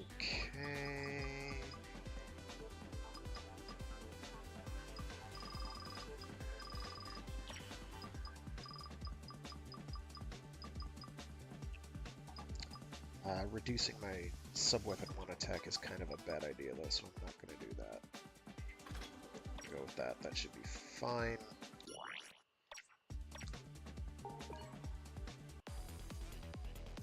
And we're going to do Forever 4 first. So here we get to fight the Psycho Gundam. It is not an especially fun fight. I am probably going to get mollywopped. What I also need to make sure I do is tweak my skill set so that I do not have Air Rider. Going with Piercer isn't bad, but I don't have much that actually interacts with eye fields. I have my beam machine gun and that's it. So I'm going to go with Charmer instead.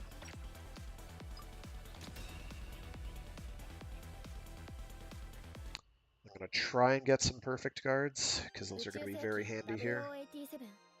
ティターンズの拠点キリマンジャロ基地の攻略戦だね。キリマンジャロの状況はブレイクミッションとは違うの？あの時から少し先の時間軸だね。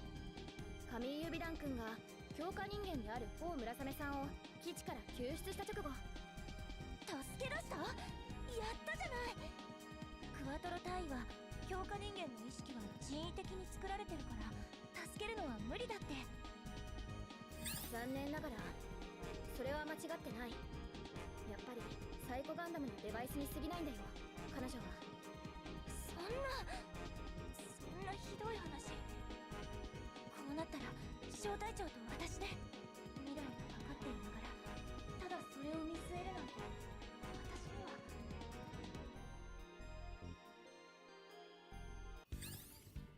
カミーユは私のことを知った。知っている人がいてくれるから生きていけるんだろう。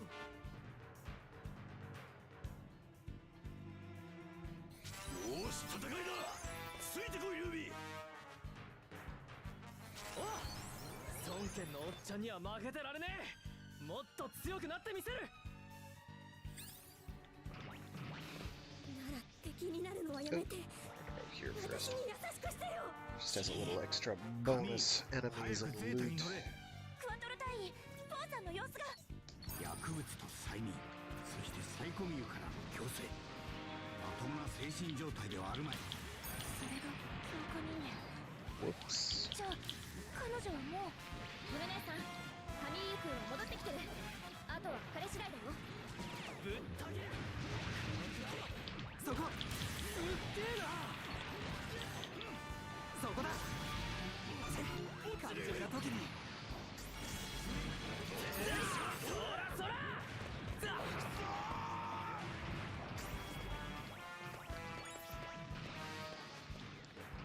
Drop a box this time.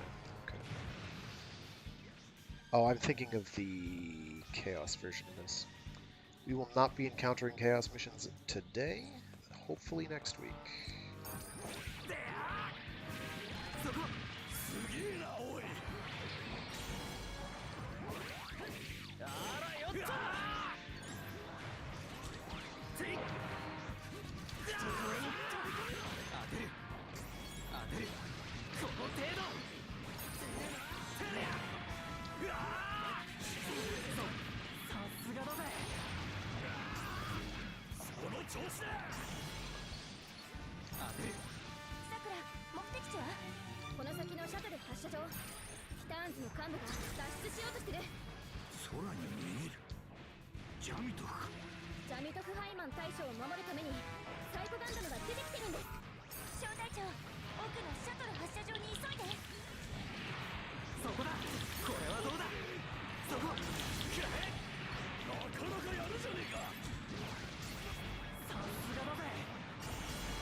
I am going to let my ammo refill, and then I'm going to rush headlong into the boss fight because I need as much help as I can get.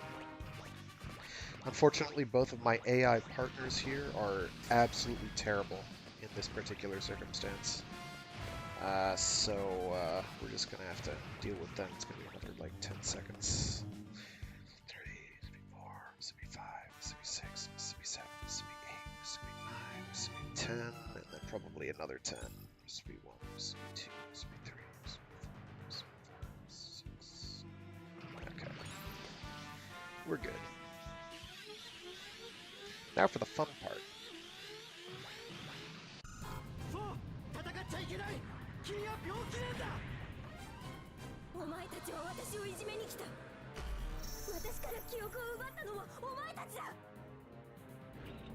So, unwritten lore, but very much well, actually, kind of written lore.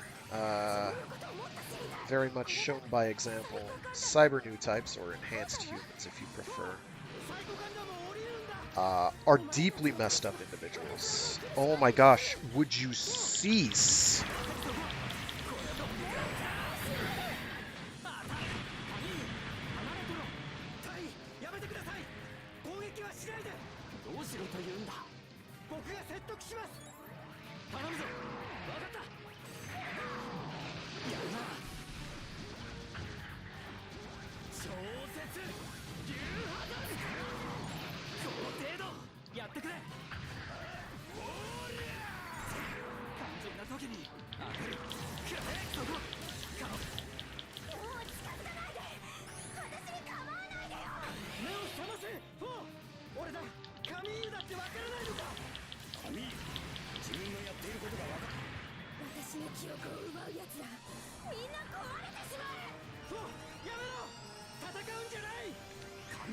Thank goodness for repair kits, and thank goodness for long attacks and immortal buildings. Do I have enough? I do. I'm gonna try and chip down, or I feel that's what the invalids are saying.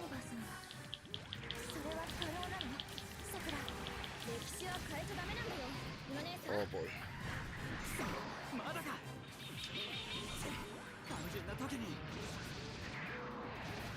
So now all of my beam machine gun hits will get crit status, which is good.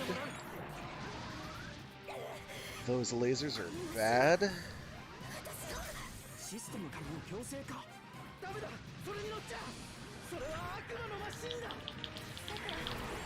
No, you don't. Do it!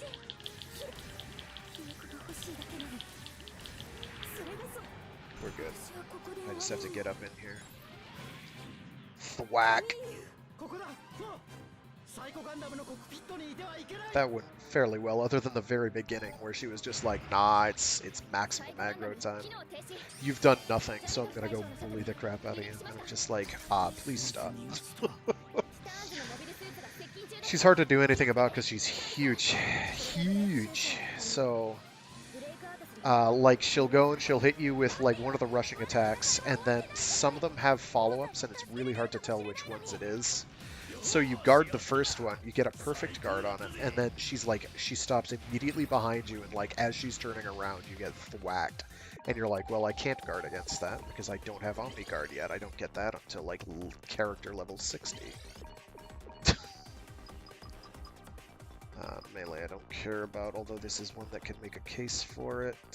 No, all those are pretty bad. Getting Zeta Blueprint 2s is good. The Zeta's okay. The Zeta's solid. It has nothing bad with it. It's just, it's an all-rounder, and it lives up to the name. 結局4村雨さんは正気に戻ったの？戻ったよ。戻ったけど、あの後ティターンズのジェリドメサ中尉の教習からカミーユ君を守って。ティターンズのモビルスーツが接近中ってそういうこと？そんな、じゃあ彼女は史実通りだよ、ユノ姉さん。トゥルーミッションは無事に登録された。こんなの救いがなさすぎるじゃない。それだったらそのジェリド注意ってのは。さっきも言ったけど歴史を変えちゃダメなんだよ。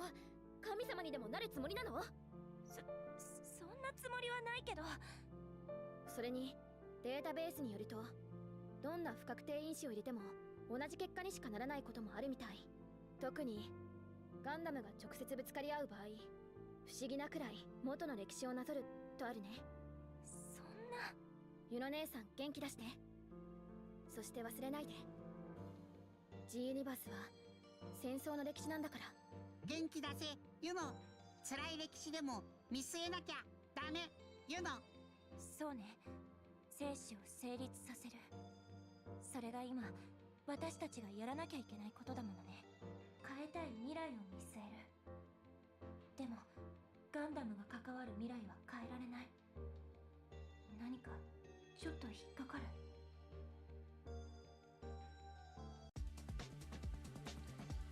Alright, which ones do we have here? We did Forever 4, we've got that one, we've got that one. This one is a great mission, but it's kinda lengthy, so I guess we'll do this one first. This one's fairly short and sweet. Also gives me an opportunity to really go ham. We're gonna turn off the Quick Guard and replace it with Air Rider, because I know how to use it.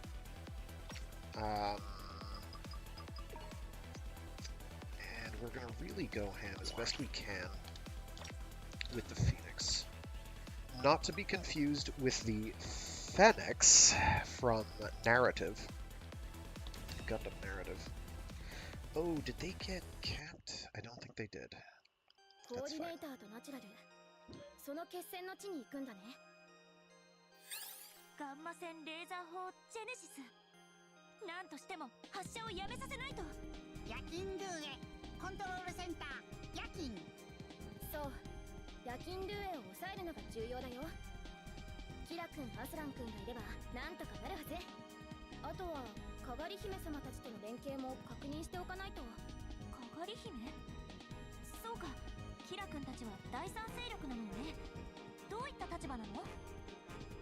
簡単に言うと元地球連合軍グラントの穏健派、そのどちらでもない中立国、この3勢力の同盟軍に所属しているんだよ。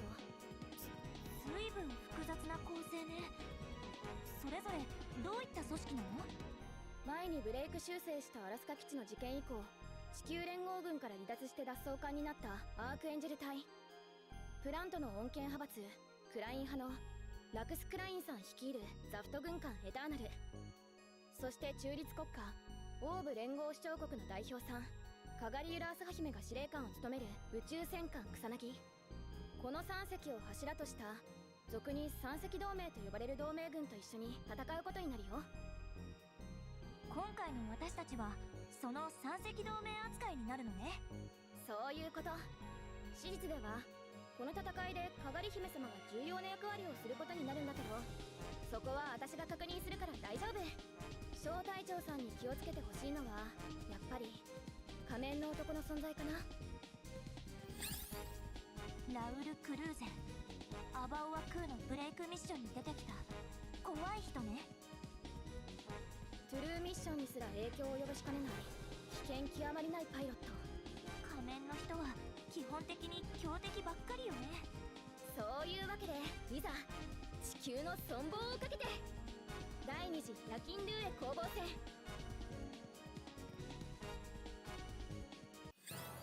状況は前と同じね。さてキラ君とアスラン君は。よし戦いだ。アスラジェネシスを。了解だキラ。 Alright, so this mission's pretty straightforward. The one salient bonus objective もう一つがジャスティスガンダム。キラ君の親友 is mostly just that you can blow up some spaceships, that it's not immediately obvious that you can blow up. If you choose not to, that's right, it's up against the wall, so I get fewer hits. If you choose not to, you can actually farm enemies forever, or at least for a long time. But it gets hairy. 出てきたみたいだね。 And there are much better farming spots later in the game, so it's not really worth your time. 私たちはジェネシスを。時間はないよ。アスラン君お願いね。俺たちでこの戦いを終わらせるんだ。 Tap. That regenerate. We'll start with the one off the left here. No, the one off to the right. So there's two optional paths. Each have a spaceship floating over them. Remembering that these paths exist will become relevant later for the Chaos missions, which I'll talk about when we get into them. I'm gonna just go for the vessel here first. Okay. また君か。厄介なやつだよ君は。あなたは。 I'm also accustomed to playing as like a level 50 plus. さくら、コーディネーターは遺伝子操作によって生まれた人間よね。 Boot up, I そうだ think. ね。だけど彼はね。そこだ。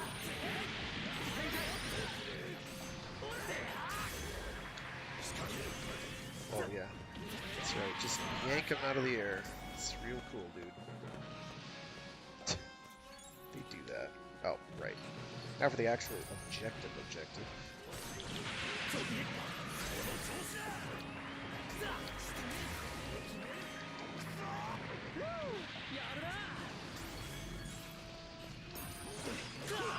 can't believe I got to like that.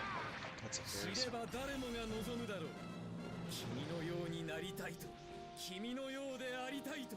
そんなこと故に許されない。君という存在を。キラ君はコーディネーターなだけじゃないの？他に何か I'm gonna 特 burn my 別なもの SPA が？ pretty soon 彼は because ス I ー can パーコー afford ディネータ to. ー。人工子宮を用いて作られた。人間を作った？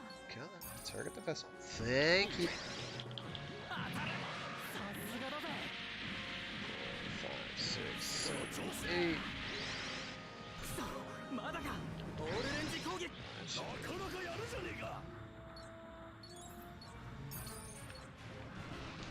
とっておきだ。 Excellent. Got all three. そこだ。 Did I not get the ship? Or... 全力でやらせてもらう。そこ。直撃。すげえなおい。 I did not get this ship. Okay. Now it's dead.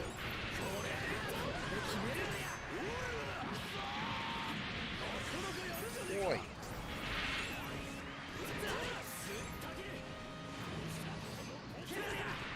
展開。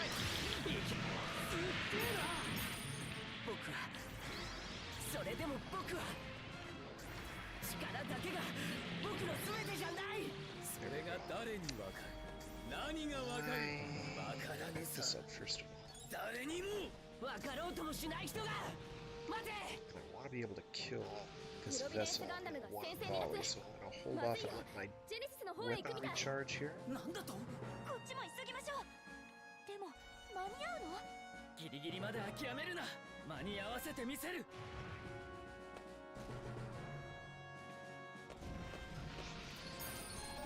そこだ。オールレンジ。 I did not wait long enough. That is mortifying. 今だ。当てる。 So I have to burn my SBA gauge, which I did not in fact want to do. なかなかやるじゃねえか。できるかもしれない。展開。ジェネシスのエネルギー反応が増大してる。 Oh, a bunch of goons. 目標は北米大陸東岸地区。地球体 Look for 制 the 両連 orange 邦 crate. There we go. ワシントン。まずい。時間がない。こうなったら。 My super gauge is back. あとは任 There's せたよ。 another orange crate. I think that's it. 何をするつもりなの？ So now we just bully these goons. Oh, I didn't skip that. Suffice it to say, Atherin runs away to go kill himself. I mean, blow himself up. I mean, detonate a nuke sitting in the hot seat. 彼女なら Atherin's a goon. 助けてくれるよ。 We don't know why Atherin does the things he does other than maximum overdrive. キラ君の方はどうなってるの？ For a genetically superior humanoid, he is kind of a dummy. 来るよ。 But I kind of say that about こ everybody れ in が Seed. 定めさ。知り He's a ながらも coordinator. 突き進んだ道だろう。何を？正義と真偽。わからぬと逃げ。知らず聞かず。 So, その果ての unfortunately, 終局だ。 because of the characters I've chosen to fly with me, I'm going to have the devil's own time actually getting the aerial combo that I want to get off. Because they are going to knock the enemy out of it. 違う。人はそんなものじゃない。 Just do my main rifle recharge here. Should be one more goon. That should do it.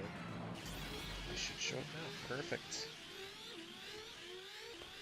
この憎しみの目と心と引き金を引く指しか持たぬ者たちの As 世界 stated で before, I was a bit of a nihilist. それでも僕は He wants everyone dead. 何を信じなぜ信じんそれしか知らないあなたも Oh, I 知らぬ almost... さ所詮人は己の知ることしか知らぬ I messed it up. That's gonna miss. Well, I hit him anyway, あ that's な fine. ただけじゃないラウル・クルーゼ。 Thank 竜 you? 破山 そうだ、アスラン君は夜勤ルーエに突入したよ。小隊長さんはこっちに集中して。さっきのクルーゼさん、アバオアクーレも思ったけど Oh, no, you don't. 深い絶望を感じる。彼は人間に絶望し、憎んでいるんだ。自分を生み出した。もしかしてキラ Not a 君と同 day. じ？ Not a clear idea. Do your death ray thing. 正確には普通の人から作られたそうだ。まだ苦し Yeah, み they took him right out of the combo. That's fine. やがて Do it! I was too slow. That's okay. He got pew-pewed. これが定めか No. Destiny comes later. We all try to forget about it. Ah, Gundam Seed Destiny. I could rag on you forever. But I can't even say it's the worst Gundam property, because Twilight Axis exists. 僕たちは Let's not talk about Twilight Axis and how shameless that is. 来てしまったんだろう。 It's too bad, because like some of the stuff that's actually going on in Twilight Axis isn't terrible. 作戦成功だ Some of the mech designs are even fairly cool, but the presentation of Twilight Axis is a travesty. Alright, they should be maxed out. Yes, they are. Very good. We will now switch to other characters. これからもよろしくな相棒 Didn't get anything interesting. HP sub-weapon stagger effect isn't too bad. It's not as good as break gauge. Prominence. How many of those do I need? I need 2 more. I'm not likely to get that. I'll grind that up afterwards, later. Sometime during the week, if I have time. Just not on stream. And we will do this last one real quick, and then we can move on.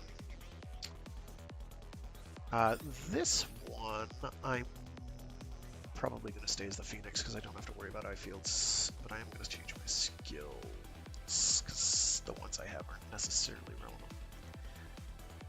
This mission is probably so far one of my favorites in the game because it's got an excellent rendition of a track. We do not want Air Rider. Let's go with I don't know, Combo Meister maybe? Nah, let's go with Quick Guard. I can change my partners. Did I take? Yes, I did. So we're gonna go with you. We're gonna go with double sharpshooters, which is usually very good for allies. There is something to be said for doubling up on any ally type. Sharpshooters let you do better repairs, which is nice. Mostly it's because they can perform consistent volume of fire on enemies. I would choose the Phoenix as an ally, but you can't. You can only you can use it, which is a little annoying, but it doesn't really have an official pilot in canon. It kind of does, from G-Gen Overworld and some of the other G-Gen titles. I forget their names, but they have names.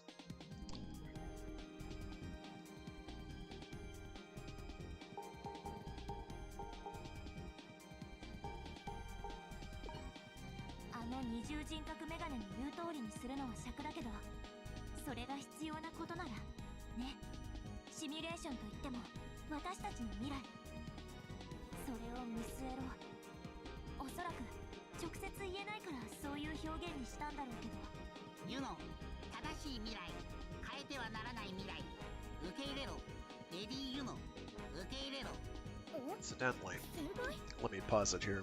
Incidentally, if you want some literature, some actually good literature about living life in a simulation, I have some Greg Egan that I can line up at a moment's notice. That deals with kind of the general, some general ideas of, okay, if you lived in a simulation and knew it, what would you do? Or what could you do about it? Does it matter? What would it be like? That are rather more intelligent takes than this has, I'm afraid.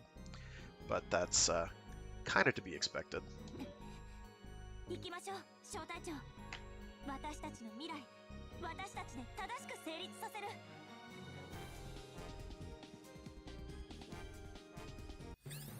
All right.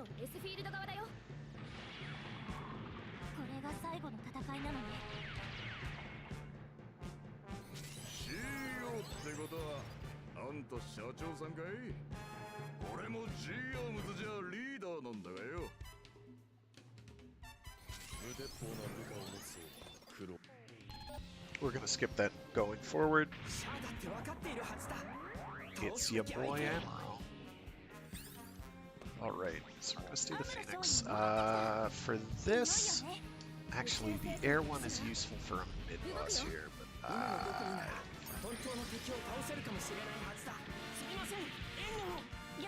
I didn't actually bother.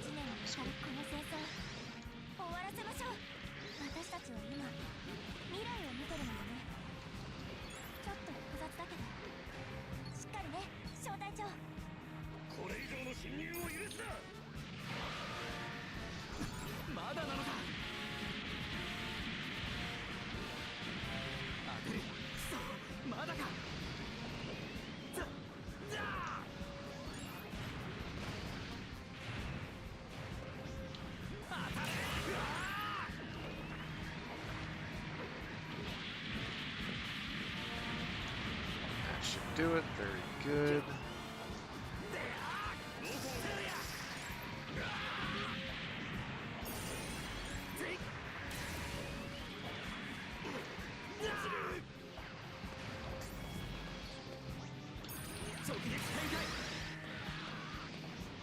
All right.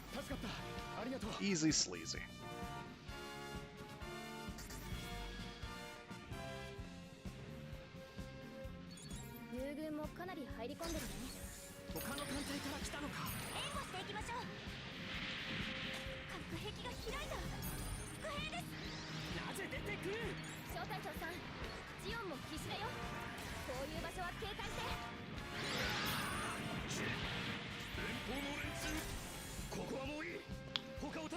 So along the way there's a bunch of these rooms and you can open them. You usually they have a loot crate in there, which provides some cash, and then, more importantly, it provides the upgrade materials in order to increase your level cap. The problem is, you don't actually need tons of the level 1 ones. I mean, you do for every suit that you get, but certainly at the stage we're at in the game, we do not really care about leveling up several units. We worry about that late game. Because early game, until you basically get hard mode unlocked, you want to be focusing on like 1, maybe 3 different units that you're leveling up for yourself and improving and tuning. Because otherwise you're going to run out of cash, and you're just going to spend hours and hours and hours grinding.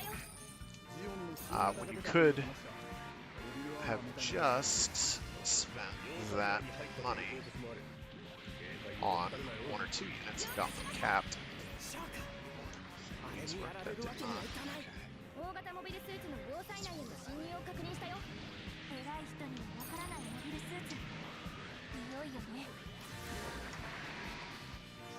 But once you get hard mode unlocked, you're going to be able to grind for literally millions in a mission. So it's just worth not bothering on grinding up everyone, but just waiting for that and then going for your grind. Save you a lot of misery going forward.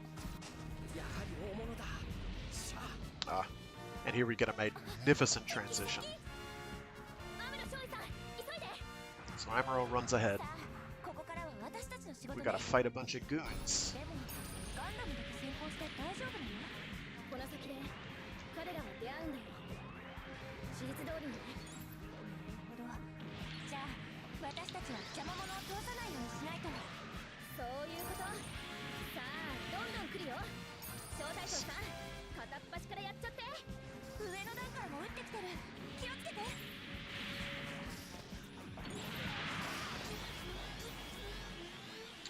But wait, there's more. It's your boy, the Nightmare of Solomon. And yet he's not playable for no apparent reason.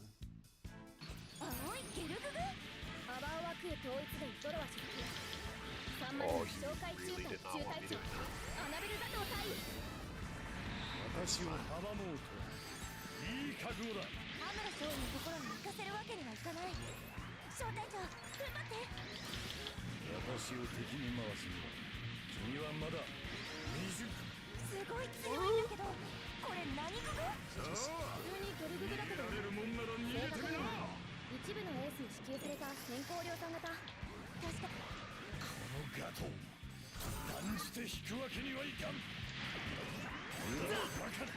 Ah, he knocked him away from that, so.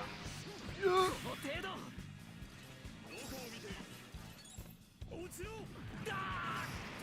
my guard. That's less than ideal.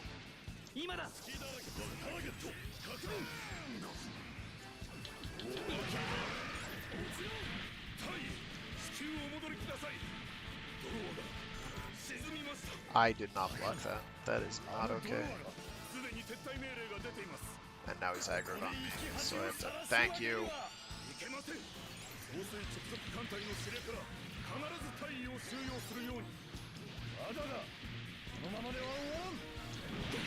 I thought I could shoot him out of it early. I could not. I'm not sure what hit him in the end. Probably an ally shooting something at him. So it's Mr. Mazion Ideals himself, and he is possibly the most brain-dead and manipulated character in all of the Gundam meta franchise. Oh, here we go. Best transition.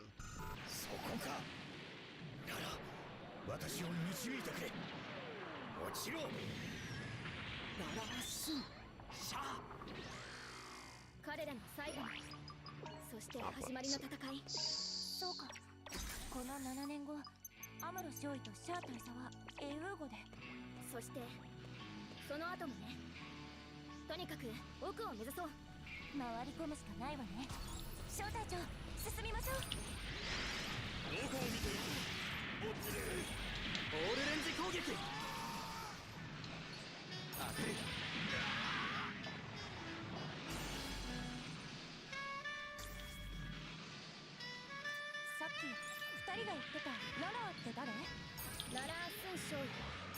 フラナガン機関で育成されたニュータイプ。才能を見出したのはシャアと言ってます。その人もこのアバオアクール？もういないよ。ガンダムに撃破されまさかアムロ少尉が？た。避けようのない不幸な巡り合いだったんだよね。彼女を見出した大佐、分かり合った少尉、二人の運命に関わる大切な人。キリマンジャロで2人が話していたのはダラーさんのことだったのね。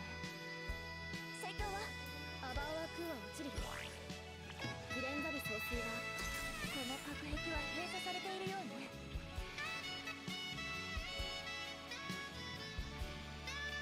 進め進め。当たり展開。指揮系統は一体どうなっているんだ。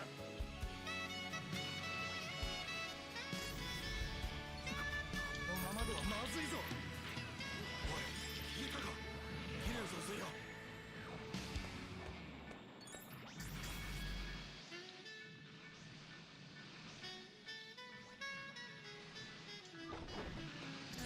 So yeah, they have a killer, absolutely killer remix recreation of the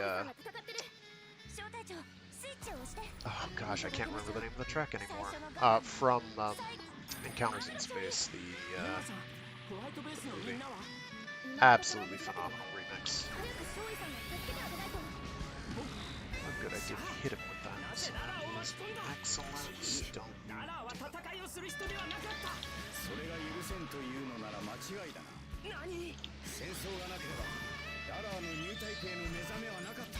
それは理屈だ。しかし正しい日の見方だ。貴様は自分がいかに危険な人間か分かっていない。素直にこの私を捕らえるとやるな。使わせてもらう。この程度の攻撃どうということはない。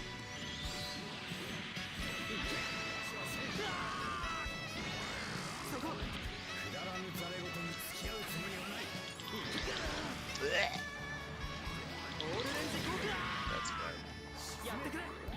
死体が。 I can just revive myself, I don't care. やれるぞ。果てにこの私が焦っている。まさかな。 Oh, he's actually staggered. Okay. この私をこうも追い詰める敵とは。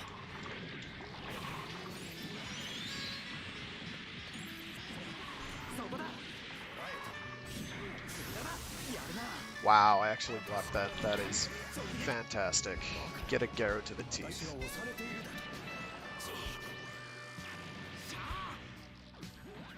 I have to remember to turn the music down though, because it's going to be loud everywhere else. Complete.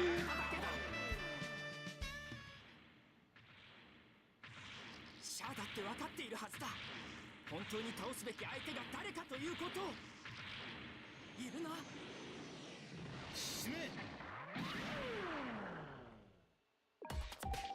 Iconic. I forget what rearing to go does. Oh, I think that's the one that starts you with half your SP gauge filled, so that's not too bad.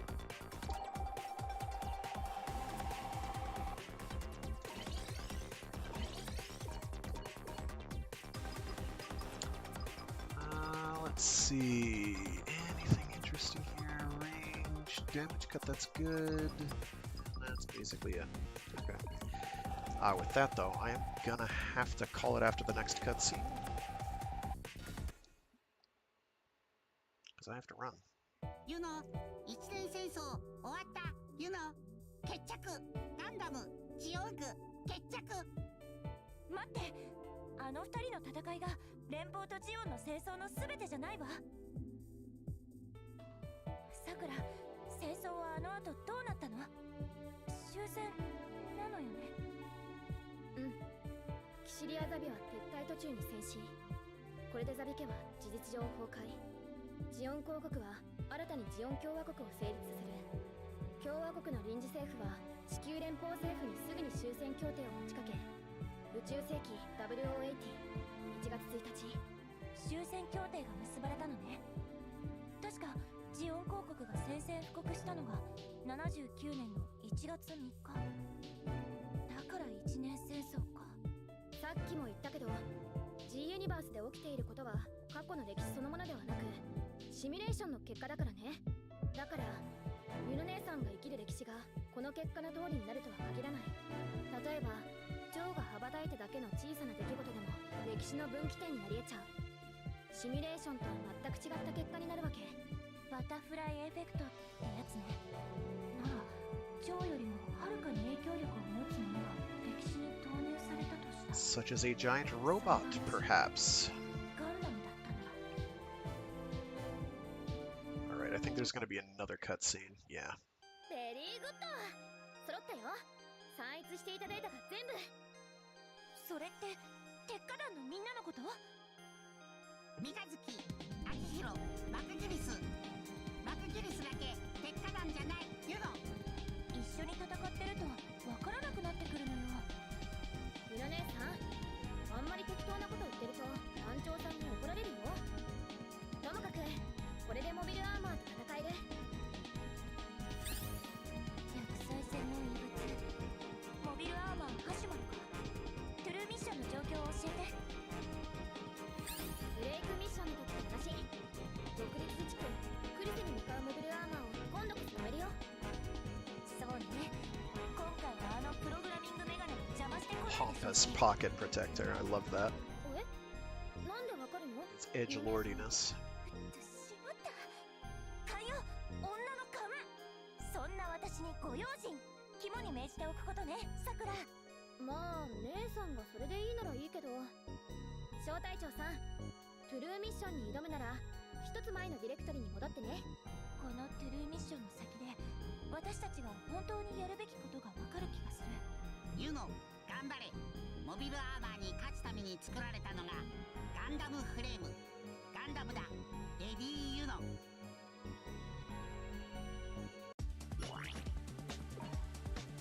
Alright, so just go to options real quick, and yeah, I know how to do settings. Crank that back down so we've equalized audio. Some of the remixes they have for tracks in this are absolutely top-notch. Some are okay, none of them are bad. Alrighty, with that I gotta scoot. I do this every Monday on Mecha Mondays, where I do something giant robot related or mecha adjacent. This is SD Gundam Battle Alliance, which is kind of both giant robots and adjacent, because they're kind of cutified with their big bulky heads, super deformed proportions. I do other streams throughout the week. I have a Warframe Wednesday stream where I do some Warframe for a couple hours, and I've got a Free Read Fridays stream where I read short stories and indeed entire novels aloud. This Friday we'll be doing the final installment of Frank Herbert's Under Pressure, or The Dragon in the Sea. So get ready for that. Things are not going to turn out quite as you expect. I will spoil that much. It has a bit of a gotcha. And it's kind of a big one. It's kind of a big gotcha. The pieces are kind of there, but it's still kind of like a huh sort of moment. It's pretty great. Alrighty. With that, I gotta run. Thanks for tuning in. Have a good one. Stay safe, stay sane, and be decent to each other. The leaves have not started changing color where I am yet, but that will be soon. So if you're a leaf peeper, your time is coming. Alrighty, see you all later. Bye!